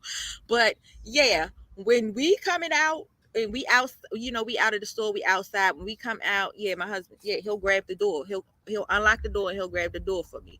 But not all that. And then the walking on the sidewalk. Sometimes when you do that for you, do you reach over and therefore, so he open up your door? Do you reach over and open up his door for him? I do not. That's weird. And like that. You broke up with. You broke up with. I do not. I really don't. I just said that. You know what? You gave me an assignment. You like my therapist. I'm gonna try it. You know where I learned that from? I'm gonna try it. Bronx Tale. I learned that from. I know. I'm gonna try it and see what he said. He was like, when you open up her door. And if she really care about you, she gonna reach over and open up your car door for you. I'm gonna try to see what he said. She don't do that. Drop her ass at the. I've been doing it ever since I was younger. If I really like you and I see you open up my car door for me, I don't really like David that much. Reach over. What? I don't really like David that much. And then my other biggest thing is if we're walking, and I like when I'm walking down the street. Let's say hey babe, let's go for a walk. We walk to the store or something. and I'm on one side, get your ass across. Get your ass over here on this side of the street. Yeah. I like because if we My walking and you father just right here told on me the that. outside, bitch, what you want me to die first? No, you die first. My father told me that. My father said if you ever walking down the street, and that's crazy because I never forget it because I'm not expecting, like, you see that stuff on television, but you don't expect a father to actually say those types of things. See, my father told me that one day we was walking somewhere and we was going out to eat, and it was like downtown somewhere, so we Bitch, had which to walk father? and You got park. 18 of them. You said what? Bitch, which father? You got 18 of them. Oh, Randall. Randall told me that we was walking. He the only person I ever go out that ever took us out to eat. What is you talking about? You know, he used to have those we had to sit down and talk about how our week went when they got a divorce. You remember when where I had to tell you I couldn't go out with you. I gotta go with my father first. We gotta go have lunch with my father to talk. So we was downtown somewhere. We had to park somewhere. We had to actually walk, downtown, of course. And I did that. I wasn't paying attention because I'm young. I'm only like 16, 17, well, not 16, 17. I'm only like 14, 13 or whatever. So I'm young. I'm not paying attention to that. I don't know anything about that. And I end up doing that. I walked on the other side of him and he pushed me, like corrected me, like moved me around him. And he said, if you ever walking down the street with a nigga, this time my father used to talk to me. If you ever walking down the street with a nigga and a nigga lets you walk on that side, I want you punch the shit out of him. That's my father. I believe. Listen. My biggest thing is with going out with a man nowadays. I'm gonna meet you there, and I want it to be known. I'm gonna pay. I'm gonna go out to pull out my wallet, but no, I got my own money, and I'm not gonna You order always no. supposed to have your own money. That I'm don't not mean gonna you order going no to try to wild ass spend it. meal because. And Yeah. here's another thing. I want men to understand this too. Just because I go out on a date with you, don't mean you are entitled to some coochie at the end of the night. At That all. does not fucking mean that. Because I could pay for my own meal How the if fuck that's do what you you thinking. dictate you taking me to Applebee's and thinking that you got a 2 for $20 and I'm supposed to give you some coochie off a 2 for $20? Bitch, you better eat my ass from the back. Because I could have paid for my own meal if that's what And you I gotta thinking. pay for my own 2 You for could have 20, told bitch. me that. You could have told me that. And I would have That's pulled my my check biggest out thing. real quick. Even when, like, I'm telling y'all know I'm on TikTok all the time. And it's like, this one lady was like, if you don't have no money to be dating, then you don't need to be dating. And everybody's in an uproar. Of course, she got the men panties in a bunch. I'm not paying for no woman bill. But I'm you not still going need to to have pay the for money in no. your pocket. Nobody said you had to go to an expensive restaurant on a first date. There's so many different ideas and so many different things you can do for a first date. You don't have to take me to Ruth Chris on my first date. You don't have to fucking take me to Fogo de Chao on my first date. You don't have to take me there. On the first date, you can take me to a fucking arcade. We can go bowling. We can go somewhere like that. We can go fucking paintballing. We can go karting. We can do so many things that does not require a lot of fucking money. But because y'all so absent-minded and so small-minded that you always think somebody trying to be in your fucking pocket, you wanna eliminate it to just fucking eating. Bitch, I don't want to eat all the time. Or invite me Every out. time we Or go if out, I you don't want can't to fucking afford, eat. if I mean, you I'm can't lying. afford to go out to Let me not eat, say that. I do want if to you eat. can't, But yeah, like every if you time we can't, go on a date, it don't gotta be at a restaurant. We don't have to fucking go to a restaurant, then go back to your place or my place. No, we're not doing that. We can go to a fucking arcade. We can go paintballing. We can go to Dave and Buster's. We can go so many fucking places that you because can actually because go down. men. Really, it's so cliche, but you can go downtown to Fells Point.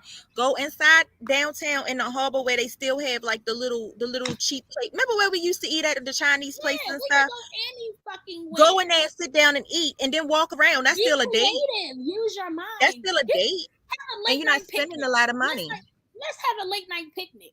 You got grass in the back of your apartment complex or in the back of your house. Have a little cute late night picnic in your backyard. It's so many, but because men are so small minded, they always think that a date consists of taking a woman out to eat. That ain't no fucking date, bitch. We You play taking me to get cards. some food. We can DoorDash and play cards. We can do anything, but men are so fucking small minded when it comes to the dating realm that they only think that a woman want to fucking go out to eat some fucking where. Like, of course I want to eat, but that ain't all I want to do. And because you took me out to eat, don't mean you finna get some of this good. That don't mean that. No. I don't know why they think that equates to that. Men are so like it's this dating world. I'm telling you, this dating world That's is what I said. fucking I'm not good. I bad. don't think I'll be able to do it. If something happened to It's David, I'm gonna keep knocking trash. over it. It is I ain't gonna be such able to do it. trash. Then you got Y'all niggas gonna living find home me with their everywhere. wives. And I saw this TikTok that said, "Ain't nobody out here in the dating world more than these married men." Why you go home to your wife? Why Did are you you see the hitting girl on Instagram? Did you see that one? It's a girl that does a dating show on Instagram. She does a dating show where it's like sort of like a FaceTime thing where she hooks people up. Like the person comes on, the person tells about themselves, what they're looking for, whatever, and then she has listeners and followers and viewers, and then they'll send messages like, "Oh yeah, I want." Did you see the one where the married lady got on there and the husband was in the other room? She told her about herself. She said, "Now wait a minute. So you married? Are you divorced yet? Are you separated?" No. She said, "No." She said, "Is he still in the house?" She said, "Yeah, absolutely." Mm-hmm. She was It ain't hiding. nobody She was in a room. She not only was she married, not only was she married out here in this dating world. Men who stand with their baby mamas who ain't with them, but they with them. Men who married. Men who got fucking situationships and ain't trying to get out. You shouldn't even be looking for nobody to date if you ain't got a place to stay. That you got to stay with your baby mama. Homosexuals is real. Being a homosexual is real.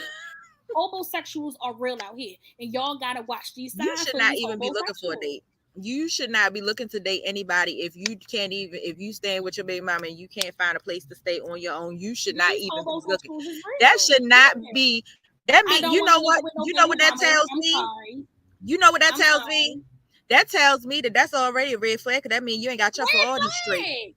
I do not need nobody with no baby mama. I don't want. I'm sorry. I'm not dating a man with children. If you have a child, we can't do nothing. We can't hang out.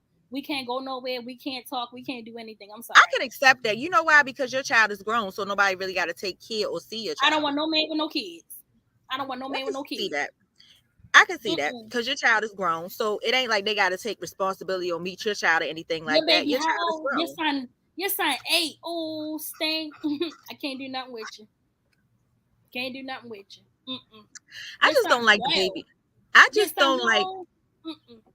I just don't like the baby mama drama at all because they have I don't do baby mama drama. They have this entitled mentality. They have this entitled mentality. If you got more than one baby mother, can't fuck with you. Can't fuck with you. You got more than one. Because at least one I don't want you back. Not even that. You fucking at least one of them. And at least one I want you back. This man I know got 4 kids by 4 different women and gonna ask me, do I want to be baby mama number 5? Sir, exit the stage. Is it crack that you smoke, sir? Exit Is it stage. crack that you are smoking? So you go ahead, exit the stage in this conversation. Would I want to be baby mama number 5? I don't want to be baby mama. Okay. From my standpoint, okay, so BlackRoses talking about her standpoint from being single and these married men. For me, it's when you tell a daggone man that you married. What is wrong with y'all to think that you still going to have this conversation with me about how we can be sneaky? What is going on with this? What is up with this? I am really starting to notice this a lot. Be like, I lost my right. I be lying to niggas now. You single? No, I'm not single. Can you have friends? Then you make that make sense. If you was my man, would you want me out here meeting new male friends, That's exactly sir? what I'm talking about. Can you have friends? No, I don't want friends. I have enough friends to last me a lifetime. I don't want no more. That's exactly what I'm talking about. I don't want no more. Can you have friends? Do it look like I can have friends, sir? That is exactly what I'm talking about. Because what is this friendship? What is this friendship going to be about? What are we going to discuss? What is this friendship going to be about? What are we going to discuss? Because that line alone is played the fuck out. Like, stop using that, guys. Guys, stop. That line is played out. Don't fucking keep asking me. And then it's like, why do you want to keep talking? Once I tell you I'm married, why do you want to keep talking? Why do you want to keep going? Say, okay, have a nice day. Why do you want to keep going? I'm gonna be real honest. I'm gonna be real honest with you. That's because some people don't value their marriage anymore. I know a lot of married women who are cheating, and I damn sure know a lot of married men who doing the same thing. Nobody values that anymore. That's true. And that's so fucking mind-boggling to me, because why the fuck would you then why get married to me for the rest of your life for you to fucking cheat on me? Bitch, I'm about to kill you. I'm about to kill you. Why get married? Why get married? Or at least tell me you want a divorce, because I don't have no problem with it. I No, think here, that's just I'm not a lot saying of a people. woman can do it and a man can't. I'm saying, what is the point in it? Because women, as a woman, I don't know what part you're talking about, but as a woman, for me, if I'm in a relationship with you, I want to take my relationship serious. And don't get me wrong. When I started out in my last relationship, we were honest with each other. I told him, listen, I have cheated before. I'm known to be a cheater, but I'm trying to do better. I'm trying to do better.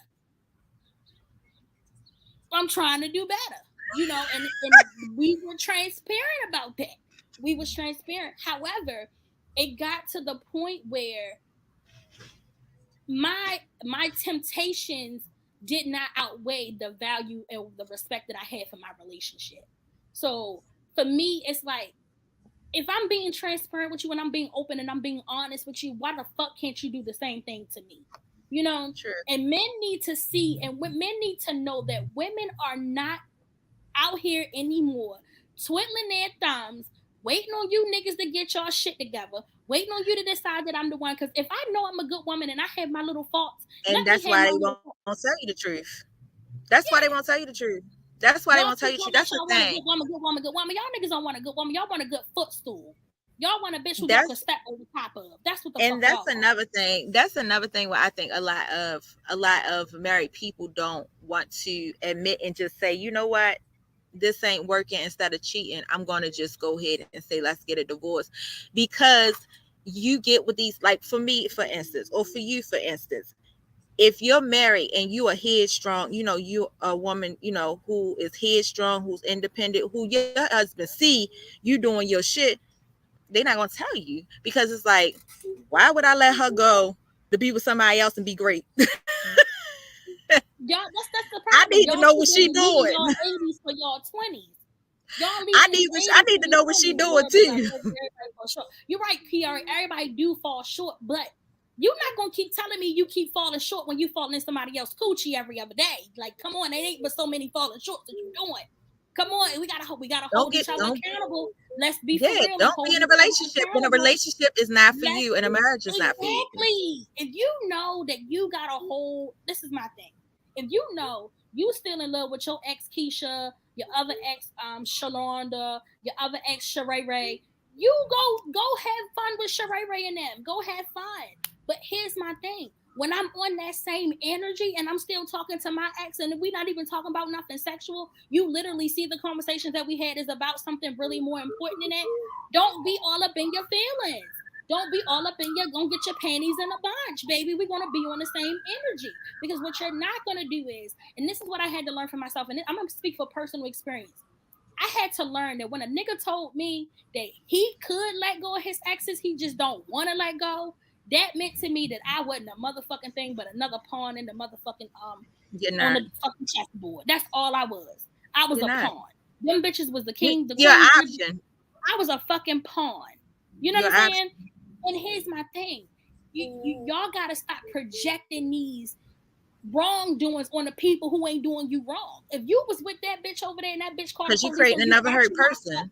Yeah, that bitch, and this y'all niggas get on my nerves. Y'all to have a bitch who called the police on you, got you locked up, you've been on probation, you doing all this shit because of her, and you still going to do the girl who doing right by you wrong to go fuck with shorty. You're a fucking idiot, and you deserve everything that comes to you. They like drama. You deserve it. You deserve it. They like to calm. They like to come with the girl that's doing everything right. They need drama. They need drama. Yeah. But I tell you what, I ain't gonna do. Oh, you a battered woman. I had this man tell me, "Have you been beat? You've been beat up before." Yo, first of all, let me just put PSA, public service motherfucking announcement.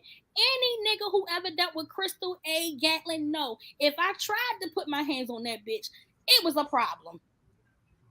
I can't no nigga come on this internet or motherfucking Michelle Obama's black internet and tell me or you or anybody that I know that they whip my ass on a regular basis. That nigga know he a motherfucking liar. Don't come on Michelle Obama's internet talking about you beat Crystal ass. Cause where? Nigga gonna tell crazy me, your old boyfriend used to beat on you. Bitch, who? You better ask somebody. You better call Gerard Miller and ask him who stabbed his ass. You ain't supposed to say that on the camera. I don't give a fuck. You better call my old boyfriend Wardell and ask him when he fucking tried to hit me what the fuck happened to him. Bitch. One thing's for sure, two things for certain. I ain't gonna call the police, bitch. If anything, you gonna call before I do. Cause why this bitch won't stop? Why she won't stop? I don't have no try to kill you. Try to kill you. You going out. She laughing. She crying, laughing, sir. She won't leave me alone. Yeah, the bitch is crazy. Certified nut bucket. She is crazy. Certified nut bucket.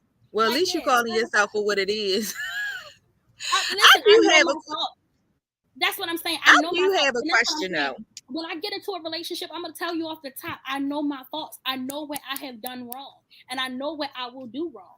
But don't bring that out of me. I won't give it to you. And I do have a question. The other day, what? I do have a question though, because I had a conversation with a relative. I told him I wasn't gonna call his name out because he said he's gonna be watching the podcast for the next couple weeks to make sure I'll call him out. But let me just ask this question, because I had a long conversation with him and I still don't understand to this day the standpoint. If you are messing with a guy that has a significant other, they're not married, but the significant other, they live together, basically like almost like a wife figure. You got a house. Are females really okay with playing that second position? Because he taking care of you. Are you really okay with that? Because from my standpoint, and that's what I was told by my friend, is that I can't call his name. I want to call his name so bad. You gotta understand. Here's the thing you gotta understand. If not her, it's gonna be somebody else. Because here's the thing. That woman, and I used to hate this phrase, and I still kind of do. That woman don't owe you no loyalty. She don't owe you shit. If that man felt it confident enough to approach her, knowing he got you at home, and he felt comfortable enough to approach her, that says a lot about him and not a lot about her. Because I'm gonna tell you now, most of these people don't give a fuck if you got somebody. Most of these people don't give a fuck if you got a man or a woman at home, because they don't want the problem. You mean to tell me this man is living with you, y'all not married, and he coming over my house 3 or 4 times a week at night, and you want me to be in your position? Why? Because if it ain't gonna be me, it's gonna be the next person. It's gonna be the next person. So guess what? It ain't me. It's him. It's him. But I would think, I don't know. I just couldn't understand it. I mean, we had a very long conversation and I couldn't understand it. Like I said, I can't call his name out because he said he's gonna be watching the podcast in case I call him. I don't know who it is now. But do I know? Yes, you do. You just seen him a couple weeks ago. But I seen him recently. I said, yeah, you just seen him a couple weeks ago. But okay, I know who it is. I don't understand, because when he explains it to me, I'm like, so you mean to tell me you really got women out here who okay with playing second position as long as you providing for them and doing the same things, and they really okay with playing second position? Because from my standpoint, if you treating me and doing me the same way, you whining and dining me and doing the same way, what you claim you're doing, so that I can be comfortable and not that I'm not trying to ruin what you got going on at home. But what do he really got going on at home? But you got to think about it. If you got to do all that with me, and you got to basically extort me, or I got to basically extort you, right? Essentially, what do that say about your home life? Because what are you really missing at home? If you're giving me everything you're giving her, what the fuck did I say about your home life? What did I really say about you at the end of the day, as a man or as a woman? If you stepping out on your boyfriend, your girlfriend, your whoever, and at the end of the day, you giving the same person you giving this side nigga or this side chick the same fucking benefits that you're giving your main person, what specialty do that main person have? Because at this point, the main person is just a clutch. The main person is just a fucking, I got control over you and I'm not going to let you go because I'm giving you this. But whole time I'm giving this to my side piece too. So at the same time, the side piece can go and come as they please. Because like I said, they can drop that side piece and go get a fucking another one. Okay, when you say it like that, it's about control over the main person, because you controlling her comings and goings. Because what you really gonna do if she decide to say fuck that shit? What you gonna do? What you gonna I do? told him. That's what I said. I told him you gonna cry when one day that girl coming here and she got somebody coming in your house while you videotaping her. You gonna know something. You gonna cry. Best believe she might not have nobody coming in that house, but best believe she's going to somebody's house or somebody's hotel. Believe that. You a fool in hell if you think that girl don't know that that man is doing her wrong. He a fool in hell. He's a fool in hell. Then why He should she have to hide it? and believe that that girl don't know that he cheating on her. He a fool because ain't no way in hell I've been with you for 20 years or fucking let's say 5 years and I don't know your every move. Like, okay, prime example for me. When I found out that my that Wardell cheated on me, right? At first it didn't register. Everything didn't register to me because I'm so caught up in my emotions. But when I took a step back and I thought about it, right? Listen to this. You call my phone, you tell me you're going to 7-Eleven. At the time, you were having issues with your phone being charged. Your phone dies. I don't hear from you no more that whole night. I'm calling your phone, it's going straight to voicemail. Okay, I'm not thinking nothing of it because that's typical since your phone has been messed up, right? Boom. Couple hours go by, a few hours go by, I'm still calling. Now I'm feeling uneasy. Now that voice in the back of my head is telling me something ain't right. So you know what I did? And I remember this day just clear. It was Thanksgiving morning. I get up 5 o'clock in the morning and I go to his mama house because hey, I'm already cooking dinner and I gotta get the majority of my things from your mom's house. So it's a win-win for me, right? So I said, Crystal, if you get here and this man caught out outside, you gonna go off. And just as sure as my name is Crystal, I pulled up. No car was outside. Did you call his phone again? I had been calling him all night. So you called it again when you ain't see that car? Called it again, just to be sure. Going straight to voicemail. Okay. So I waited around for a while. I called the mother. Like, hey, can you let me in? I need to get my things for Thanksgiving so I can cook my dinner. In the process of doing so, he pops up. Me being me, I already know what happened. I already know where you've been at. I don't know the exact where you've been at, but I know that you have now just subsequently come from cheating on me, right? It's 5 o'clock in the morning. He goes and says, oh, I was with my cousin. You a motherfucking lie. You weren't with no motherfucking cousin. You right. Why can't answer the phone? I cheated on you. Okay. Me being me. Okay. So, I thought about it. And I said, well, who did you cheat on me with? Oh, it's some girl I met while I was working at the post office. Some girl you met while you was working at. How long y'all been talking? A week. A week? Okay.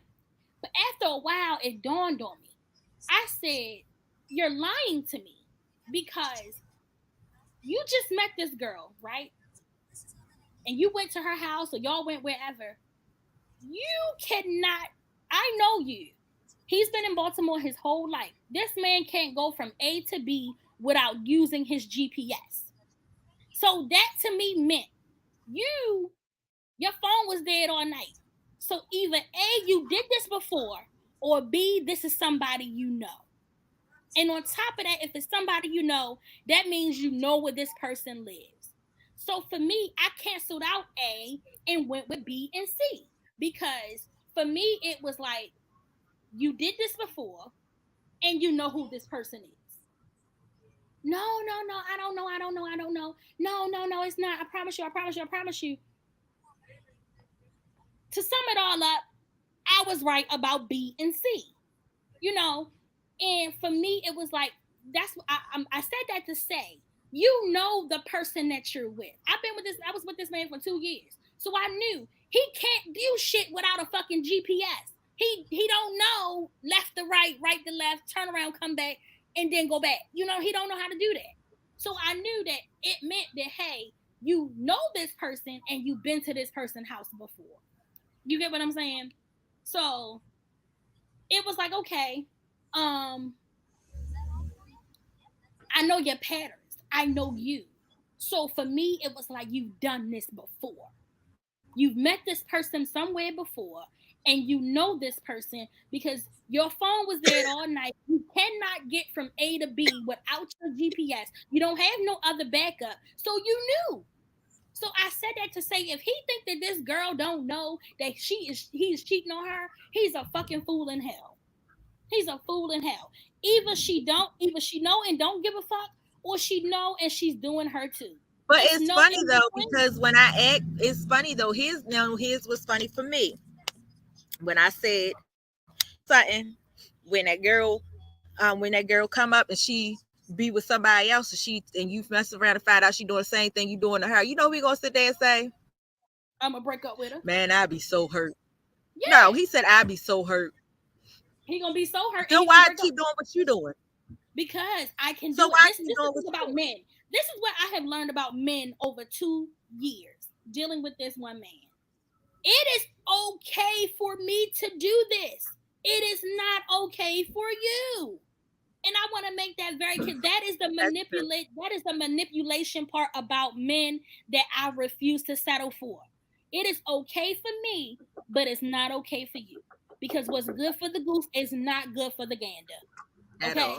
And I want it to be clear. Men live and thrive by it's okay for me, but it's not okay for you. Because when women cheat, we cheat for emotion. We cheat for other reasons. When men cheat, they just want some new coochie. Right. They just want something new. They want something new. No emotion, no nothing to it. But here's the other thing. Here's my standpoint from that. I understand that men cheat because they just want something new. But what y'all not understanding is that the majority of the people that you're cheating on with, that you want something new, most of y'all don't know how to just, cheat and keep it moving. Y'all start. No, they don't. You know y'all what they do? They cheat and get comfortable. Y'all start selling these bitches dreams. Y'all start seeing a bitch more than once. You tell her you married or you got a baby mama or you got a girlfriend. Now you fucking her 3 times a week. So she like, that's impossible. How is that possible? Now you spending the night over here. You leaving and getting up in the morning because you claim you got to be to work at a certain time. Y'all fuck up. See, when women cheat, oh baby, I gotta go home to my man. For women, when the man cheat on a woman, and y'all fuck up by keep doing it with the same bitch over and over and over and over and over again. Now y'all making her develop feelings for you because even though you telling me you got a girl, even though you telling me you got a wife, it don't show because how you over here all the time, how you coming to see me, how you on the phone with me all the time, how you talking to me all the time. Men make time. But the thing is, here's the other thing. If you see that, if you messing with a man that you know is married or a man that you know has a significant other at home, and you know what it was when it first started, don't allow that person to be comfortable. Here's where you females mess up too. Don't stop allowing them to be comfortable enough where they can come tell and cry to you about it's just not working. Oh, she get on my nerves. That's why I'm over here again. Don't sit there and make it comfortable for him because he's not going to take you serious either. Because you already let him do. I'm going to say this from a woman who's been in that position too. I'm only doing that because I kind of really like him and I kind of want to be with him. But for me, I want to be nosy. When I messed with this man, and I'm going to tell you now, yeah, I messed with a married man before. It's no shocker. Oh. But most of the time, I be trying to be nosy, see what you're going through at home. Oh, your wife did what? You could have just answered. She don't support you. Well, baby, I go sell them fucking waters for you tomorrow after I get off work. You stupid. I promote your water business, boy. You said I'll be nosy. I'm trying to be nosy. Because some women go into it thinking that, okay, if I could just fix this one aspect that she don't give him, because clearly I give him everything else that she give him, but he looking for support, he looking for positivity, he looking for a bitch that don't nag. If I fix that and I can do that, he gonna be with me. When in all actuality, bitch, you don't know, it's his ass, it's him. It is him. He's a fucking master manipulator. He's a fucking master gaslighter, bitch. He is the propane tank himself, bitch. He gaslights. And just like BlackRoses said, I'm about to find a picture of David. I'm gonna show y'all 2 things for sure, 3 things for certain. If you ever find my husband in your bed, please don't let him tell you that I won't let him leave. Come to my house. I will give you his bag. I'm only there for the kids. Come to my house. Please ask me. Tell me. Number one. I met this man in 2004. It is now 2022. I still know this man. And it ain't no more, oh, I'm there for my kids. Your kids done graduated high school, graduated college, moved out. Damn, they're about to be a grandfather. Now what? Why are you still there? Oh, you hurt because she got a boyfriend. I've been knowing you from 2004 to 2022. That's a whole lot. Now he want to be nosy. Now he want to be nosy. I've been knowing you for 18 years. You've been married for... Come on, because now he want to be nosy. Now he want to know what you doing with your boyfriend and why you got a boyfriend. All this. I'm moving out. I'm about to get my own place. After 18 years, oh baby, I moved on. I moved on. You can move out and go move with Jesus. I ain't coming. Don't invite me. I'm not coming. I'm just here to let y'all know. We as women, you gotta understand. Some people don't mind being side pieces. Some people don't mind being option number 2 because guess what? I don't have to deal with the lies and the gaslighting. I don't have to deal with the manipulation. You do. I don't. You have to deal with that. Don't tell me nothing. Deal with that. Because at the end of the day, I ain't got to wash his drawers. I don't got to cook for this motherfucker. I don't got to make his doctor's appointments. I don't got to do shit. All I got to do is fuck him and get him out my house. You got to deal with that. You got to clean up behind him. That's another thing, though. That's another thing from the woman's standpoint of being cheated on as a wife. Stop. If you know that this man is consistently dogging you out, and at least if you know you're going to stay, stop doing all that extra shit. It ain't going to make no difference. Stop doing all that extra stuff. If you going to stay, let that man cheat in peace, ma'am. Let that man, if you know you're going to stay with your husband, your baby father, or whoever, your boyfriend, let that man, and that's what I had to learn for myself. Crystal, let that man cheat in peace because you cheating in peace. There we go. You cheating in peace, bitch. Let that man cheat in peace. There we go. Let me tell you, there's no amount of going through the phone. It's no amount of, I just gotta find out. That's me. That's gonna hurt your heart. I'm an investigator by nature, bitch. I tell people all the time. I would have made a great homicide detective. I'm not looking for nothing because I am terrified of.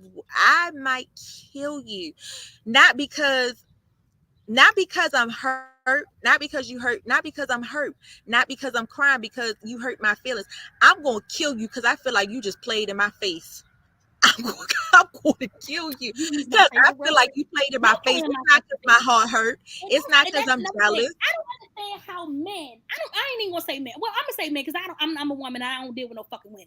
How the fuck can y'all text one girl or call one girl? Hey baby, I love you, baby. I miss you, baby. You my baby. Hang up the phone with her. Pick up the phone. Hey baby, I love you, baby. Don't that get tiresome? I'm gonna tell you now, I'm tired of telling the same 5 niggas how my day went. I'm fucking tired of copying and posting these fucking text messages to tell you how my day went. It's too much work. It's too much work. It really is too much work. I'm tired. I don't want to tell another soul how my day went. It was horrible, nigga. Why? Work. What the fuck? You got juggle in between the text message, then you forget who you just texted, accidentally text the wrong person. Shit. Look, I'm talking to one person. Texting, I text something totally different. They like, huh? I'm like, oh my God, I'm fucking caught up. Oh, it wasn't for you, child. That was for somebody else. Look, I'm tired. I can't juggle this. I'm tired. To the same 5 niggas. That's what I'm saying. So how do men do it? Because I can't. It's just too much work. It's too much. Y'all put too much work into this. And I'm like, I'm having a hot girl summer. I'm living my life. I can't. I'm only on week 3 and I'm losing my mind. I'm losing it. I can't do it. I'm tired. I can't juggle these niggas. Because, but the other thing is that each individual person, you got to think about it like this, though. Nowadays, most guys get invested too. Even though you know that you single and you put it out there, you gotta say that. Most guys get invested too. So now they in their feelings. You better say that. You want to know why you're not spending all your time with them. You better say that. They know why you not talking to me? I ain't get no text from you today. I ain't get a hey, how you doing? Like they I can't. I don't think I'll be able to date because I won't be able to. I'll be alone. The same four niggas how my day went. I'm tired. I'm gonna be a lonely summer. If I ever get a divorce, I'm gonna be a lonely summer. Look, you fuck around, get drunk, call the wrong nigga, or text the wrong one. Thank you. I told you come pick me up. I told you come. Babe, where you put the car at? Wait, I put the car. Bitch, I'm in the house. Oh my god, I called the wrong person.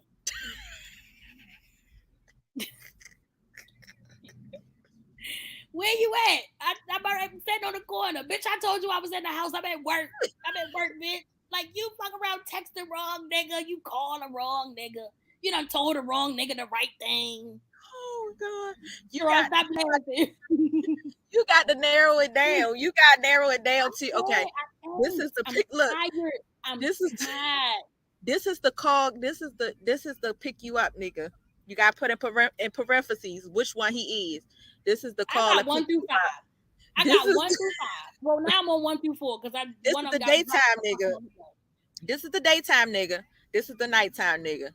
This is the midweek nigga that I need. You got to put everything in parentheses. What make me mad is when you with your Friday nigga and your Wednesday nigga keep calling you. Bitch, it's not your day. Why are you calling me? I had a man tell me the other day. I just fucking love you. They be too invested. You love me. That's what I said. They be too invested. These guys be too invested. They get in their feelings. Don't you ever let a nigga tell you. Don't you ever let a guy tell you, no, I'm good with that. I'm good with where it's at. Don't you ever let him tell you that they be the main ones that be in their feelings. Sherelle said, let me just say something. That Belvedere is something else. I know it is. They be the main ones that be in their feelings. I'm trying to tell you, they be the main ones. All right, let me just tell you. I said we could be friends. I said we gonna let it see where it go, but I'm really starting to like you. No, that's not what happened. Look, you gotta turn it on them. You gotta tell them, like, I'm really starting to like you. Then that'll cut them off. That'll cut that shit down. That'll cut that shit short. Let me write these notes down in case I get a divorce. Let me write these. That'll cut that shit short. Let me cut you 2 times short real quick. No, you gotta start bothering them. You gotta start bothering them. Yeah, you gotta call them day in and day out all day. What you doing? I just miss you. I love you. I care about you. Okay, now, bitch, you get too attached. You gotta play their game. Women, we have to start playing the girlfriend. They play with us. You gotta start calling them what the fuck they looking for. You gotta start calling them like the girlfriend. You gotta start doing little funky stuff like, let me see your phone. No, what you want to see my phone? You gotta start doing how they do us. Who the fuck calling you? Who calling you this time of night? Let me see. Oh, that's your little girlfriend. Reverse psychology. Your little girlfriend over there. Your little girlfriend calling your phone. Your little girlfriend. Or what you with your wife? What you with your baby mother? Reverse psychology. I do it all the time. It works every single time. It works every time. It works like a charm. It works. Oh, what you got go? Your little girlfriend calling you now? Don't be on FaceTime with me and your phone go on pause. Oh, what your girlfriend calling? Oh my God. Go ahead, call your girlfriend. I hang up real quick. Call me back. They call back. I hit the end button. Call back. End button.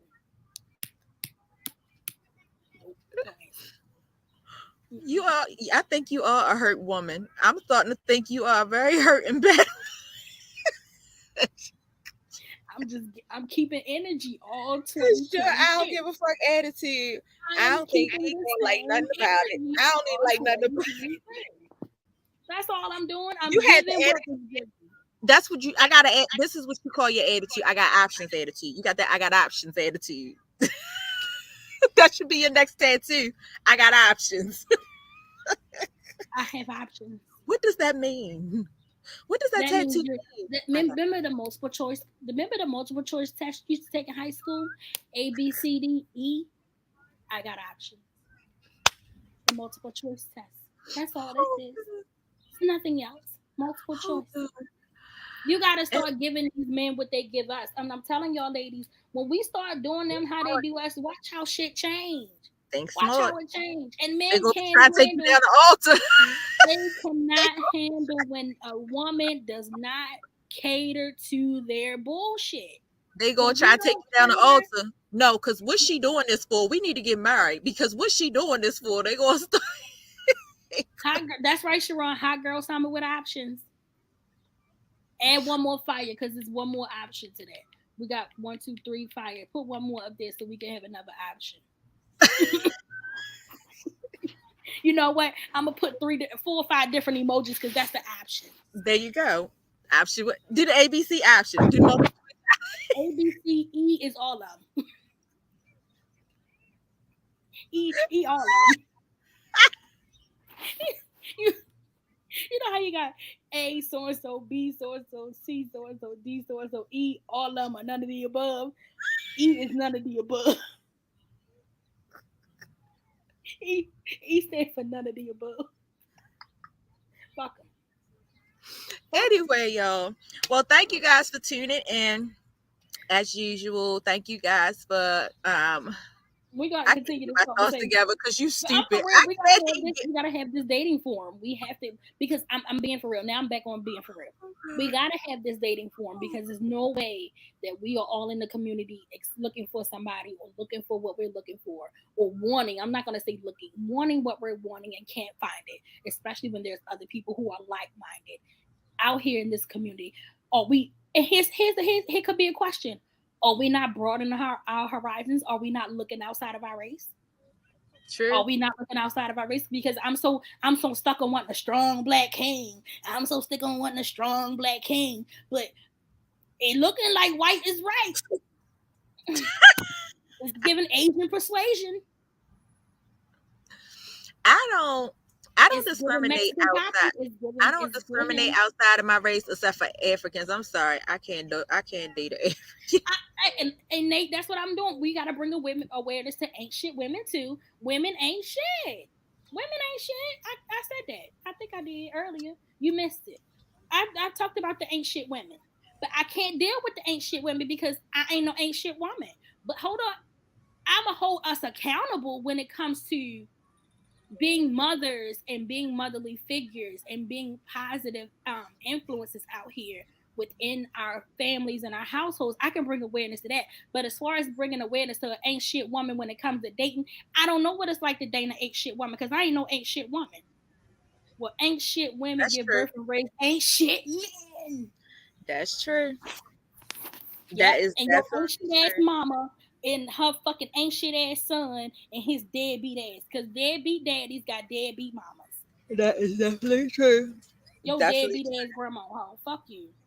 Definitely true. And it start off with them babying them. Because how dare you think I'm finna go date Ray Ray? You ready for me to get him the fuck about your house so I can be you, bitch? You got me fucked up. No. There you go. I'm not babying him because you do too, mama. This is my man. Like that boy said, that's my motherfucking man. Well, his mama keep calling his phone all day. Hey, baby, did you eat? Excuse me, Miss Gladys. That's my man. And if I don't want to feed this bitch today, the bitch ain't going to eat. He ain't going to eat. He ain't going to eat. And if I don't want to fucking cook, Miss Gladys, I ain't fucking cooking. I don't give a fuck. I'm going to send him to your house. 6 days a week, Miss Gladys. I'm not you.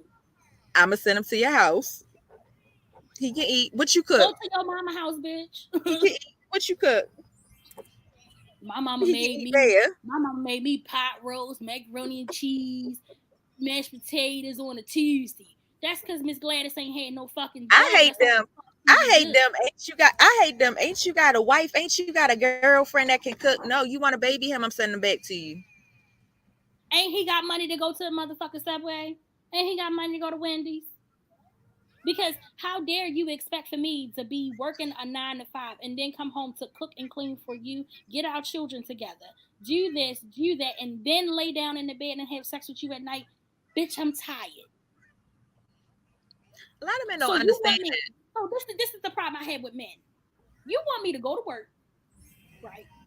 But before I go to work, I gotta get the kids ready for school, get them breakfast and lunch for school, get you breakfast and lunch for work, get myself breakfast and lunch, get myself ready, drop the kids off, go to work, come home from work, pick the kids up, Cook dinner. help them do their homework, feed them, give them a bath, put them to bed, then come in the room and lay down and have sex with you. Where's the mathing at that point? It's gotta be 50-50. It's Fuck gotta that, be it's 100. Because if I'm cooking dinner, you helping them with homework and giving them their baths, or vice versa. True. If I pick them up on Monday, Wednesdays, and Fridays, nigga, the least you could do is pick them up on Tuesdays and Thursdays. True. I gotta take them to basketball practice, soccer practice, violin practice, flute practice. I can't. Swimming practice, football. I can't. And then I gotta come home at 8 o'clock at night, get all of them in the house, feed them a decent meal, because I can't go stop at McDonald's. Now I got to make sure they got a starch, a bread, a meat, and a damn fruit for dinner. Give them a bath, put their bad ass to bed, give myself a bath, then come in there and let you tell me to get on top of you and ride you for 10 minutes. Bitch, you crazy. Bitch, you crazy. I am not a sex worker. I am not a sex worker, hoe. Unless you pay me. And then I gotta go half on bills with you as well. Let's put that in there too, since y'all want to talk shit. Unless you then I gotta go half on the bills with you too. Then I gotta go half on the bills. And I gotta put gas in my own car. I'm responsible for filling up my own car of gas. Come on, we're not having these conversations. We want to talk about no, it's not. It's not having the conversations. It's the fact. It's okay. So from a married woman's standpoint, from a married woman's standpoint, my marriage is, well, Crystal said not 50-50. It's 100-100. We both bringing something to the table. I'm leaving. I know you see how to move. You remember when I moved out with my grandmother and I went down the street and I told her out of it. So they even know I don't play. It has to be. We have to both bring. We have to make the home work together. You have to make the home work together. Stop watching these fairy tales and social media and Instagram. No, hold up. And letting these guys. Stop saying because your grandma and your grandpa did it that I'm gonna do it. Bitch, you got me fucked up. Your grandma was unhappy. Very. Your grandma was unhappy and she shut her fucking mouth for all of those years. So stop telling me they've been married for 62 years. To get that lavish check at the end. Grandma, out of how many of those 62 years was she fucking happy? That lavish check at the end. How many of them 62 years was she happy? I guarantee you she gonna say the last 20 after he retired and y'all got the fuck up out of her house and she didn't have to be a fucking slave anymore. Right. I guarantee you she say that shit. She right. not gonna say yeah. She not gonna say I was happy all 62 years. She not gonna tell you that. Or the parents. Or the parents. Or the parents. Grandma didn't have no job. Or the parents and the grandparents that's giving that advice of you being a particular type of wife. Yeah. Grandma, you ain't had no job, Grandma. You stayed at home and wait for Uncle Willie to come home to hand you his paycheck, and he done spent half of it down at the motherfucking liquor store. Or he done spent half of it on gambling. Or he done gave half of it to his other family. Let's talk about it. We want to talk. Y'all want to keep talking about my grandparents, my mama and my daddy. Ask them. I guarantee you, if they are retired, they're going to tell you it's only been the last 30 years that's been happy because y'all motherfucking children out the house. Y'all motherfucking grandkids is gone. He done retired. You ain't got to cook, clean, wash his clothes, iron his uniform. She ain't got to do all that no more. Come on now. Y'all keep wanting to talk about what the fuck went on back in the 50s and 60s. Them bitches ain't had no choice. You got to remember, women didn't start getting rights until the 60s. We wasn't allowed to work. We wasn't allowed to have our own bank accounts. We wasn't allowed to have our own money. You got to remember, even back when we were cleaning up houses for white people, when we got our little 62 cents at the end of the week, we were giving it to y'all. We were giving it to the men. But at the end of the day, that shit. At the end of the day, it's what you allow somebody to do to you. That's what it comes down to. At the end of the day, it's what you allow someone to do to you, is how you allow somebody to treat you.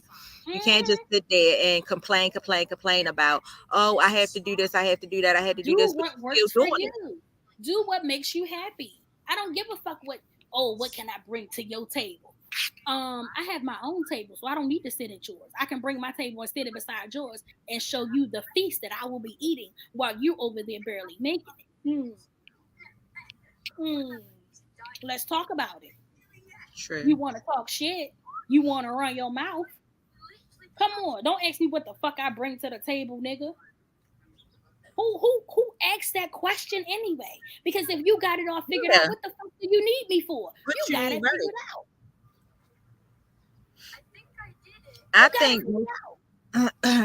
I think the goal is with that, even though it's being taken out of context, is just to make sure that the person that you are dating or the person that you asking that question to is not a gold digger. But like you said, if I can bring my own table, why are you worried about it? Mm-hmm.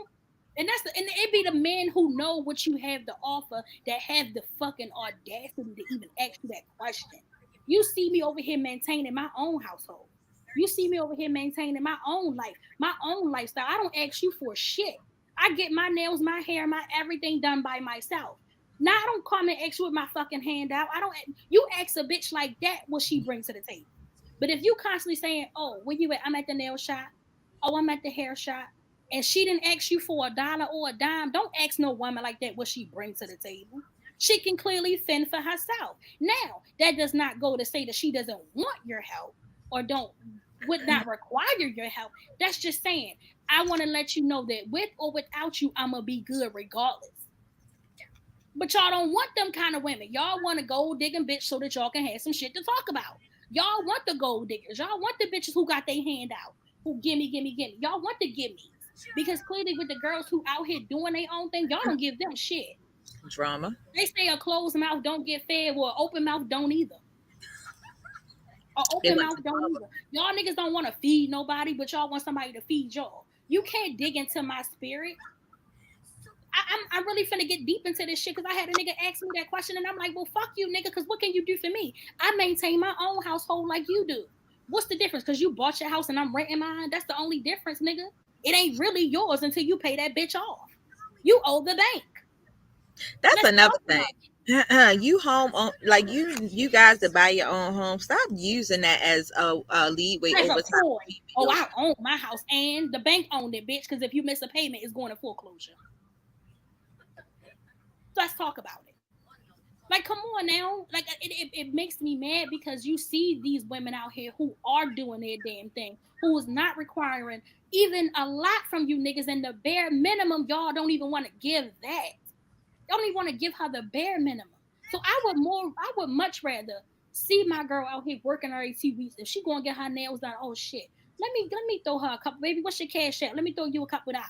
I've done that for my boyfriend. What's your cash app? Let me get you a haircut. I know you can pay for it, but I got you.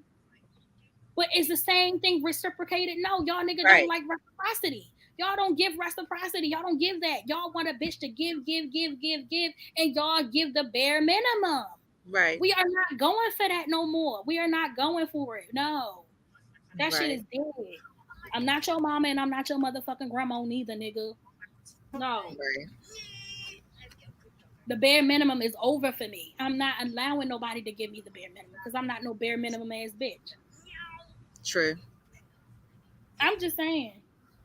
True. These are conversations we need to be having because I'm getting so sick and tired of the backlash that women are getting, and men. I'm not sure the men are getting the same backlash. And y'all kill me with categorizing one person with everybody. That's just like a white person looking at all black people and saying, oh, all black people are bad. We're not all bad. But because you had one bad experience, or because you keep choosing to deal with the same bad experience, you want to keep saying that all black women ain't shit. Well, you keep dealing with ain't shit ass bitches. If you keep running into bitches and want to keep wifing bitches with 4 kids and 5 baby daddies, then whose problem is that? Hers or yours? But meanwhile, you got Cherie over here who ain't got no kids, who got a degree, who got her shit together and trying to love on you and trying to heal you. But no, you want to keep fucking with Sheree Ray over here who got 5 kids and keep talking about how women ain't shit. Oh, that's what you like. Say it. You like hood rats, but don't want to call everybody else a hood rat. But let me stop. I'm on a honey. I'm You gonna are. go right now. I'm gonna go. I just I'm let gonna you go go. because I just let you you know go what? because I'm not as hurt as you. So I just let you go. I'm not hurt. I'm mad. It's I always know. it's coming from a place of anger. It's coming from a place Yeah. of I'm a black woman out here who wants to be married, who wants to have a husband, and I'm so sick and tired of the narrative of how black women are being perceived to be pushed on everybody because Do all you black so women are are not the you same. so let's go back to your question. Are you looking and are you looking and gearing it towards a particular race as far as No, marriage goes? I told. Listen, that was my last Negro I messed with. Boy, that hoe was my last Negro. I'm about to look outside my race because I'm hearing that black women get treated way better than black men. That black women get treated by white women, by white men better than You know what I'm trying to say. Yeah. Get treated better by white men than black men. That's I mean, yeah. I can't like I said, I just don't I don't look at a particular race. I look at the person. So I've never had an issue with dating in or outside my race except for Africans. I'm gonna say it again. I will not date an African. I just something about African. I can't date an African. But anything else, yeah. I won't date a hood nigga. Sorry. I'm not dating a hood nigga. I'm not into that no more. I'm too old for it.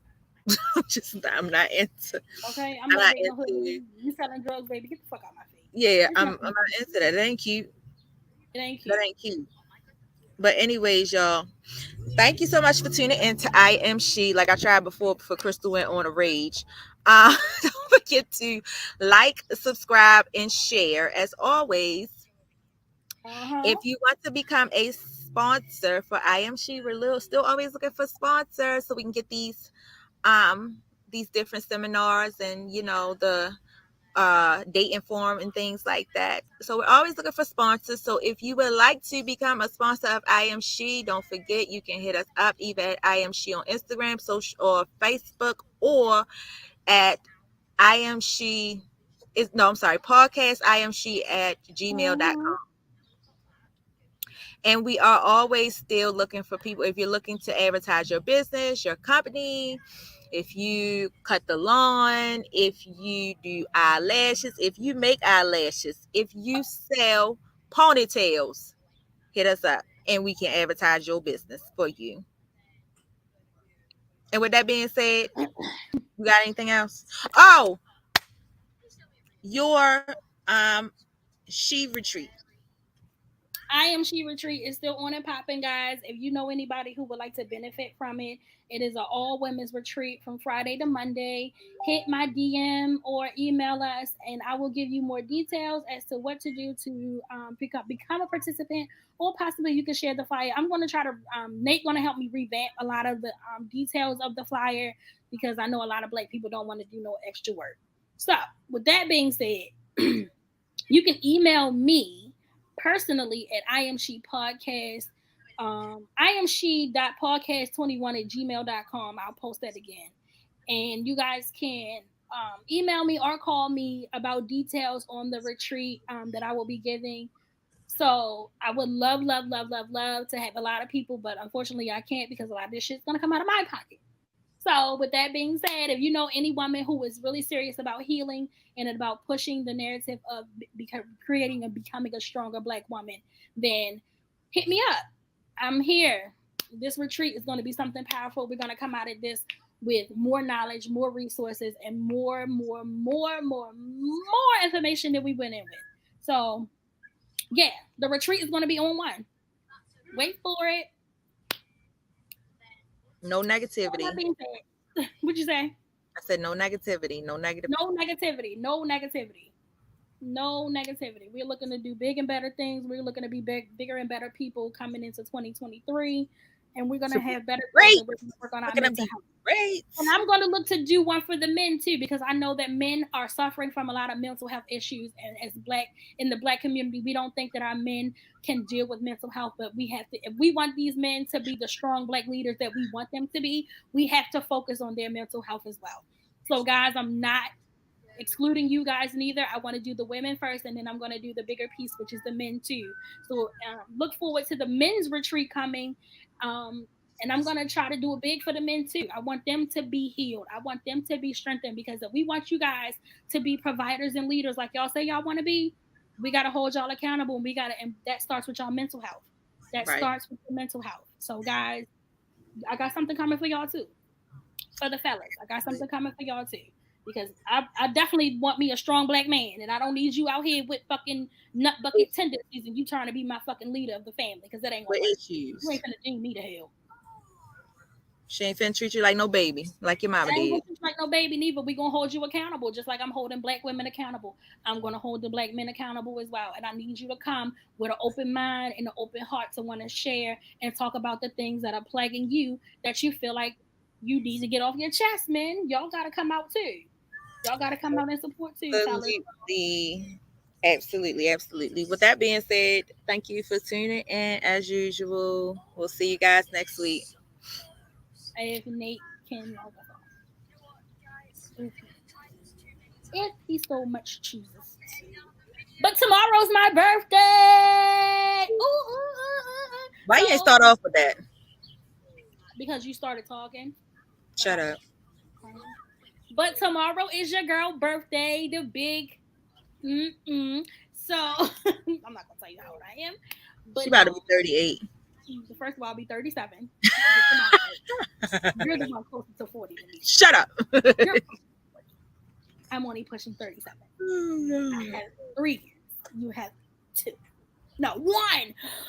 You have 1 year to your birthday. Nate, you can shut it off now. I'm tired of talking to her. That says a lot about you. But I'll be 37 tomorrow, guys. So come through with your birthday wishes. Come through for your girl. What's your cash app? My cash app. I can definitely drop that cash app. I will definitely drop the cash app for y'all. But yeah, my birthday's tomorrow, guys. So I would love to get all the birthday wishes and accolades. So if you guys want to come say happy birthday to me, or if you guys want to just, hit my DM and say happy birthday, I will more than welcome. It would be more than welcome. So yeah, guys. My birthday tomorrow. Tomorrow my birthday. My birthday tomorrow. You can let us go now. That's right, Sharon. My real best friend coming. Fuck you. I still didn't get an invitation, but okay, because I sent it to you. Stop lying. I sent it to you the other day. I texted it to you. Yes, I did. Don't lie. Check your text messages.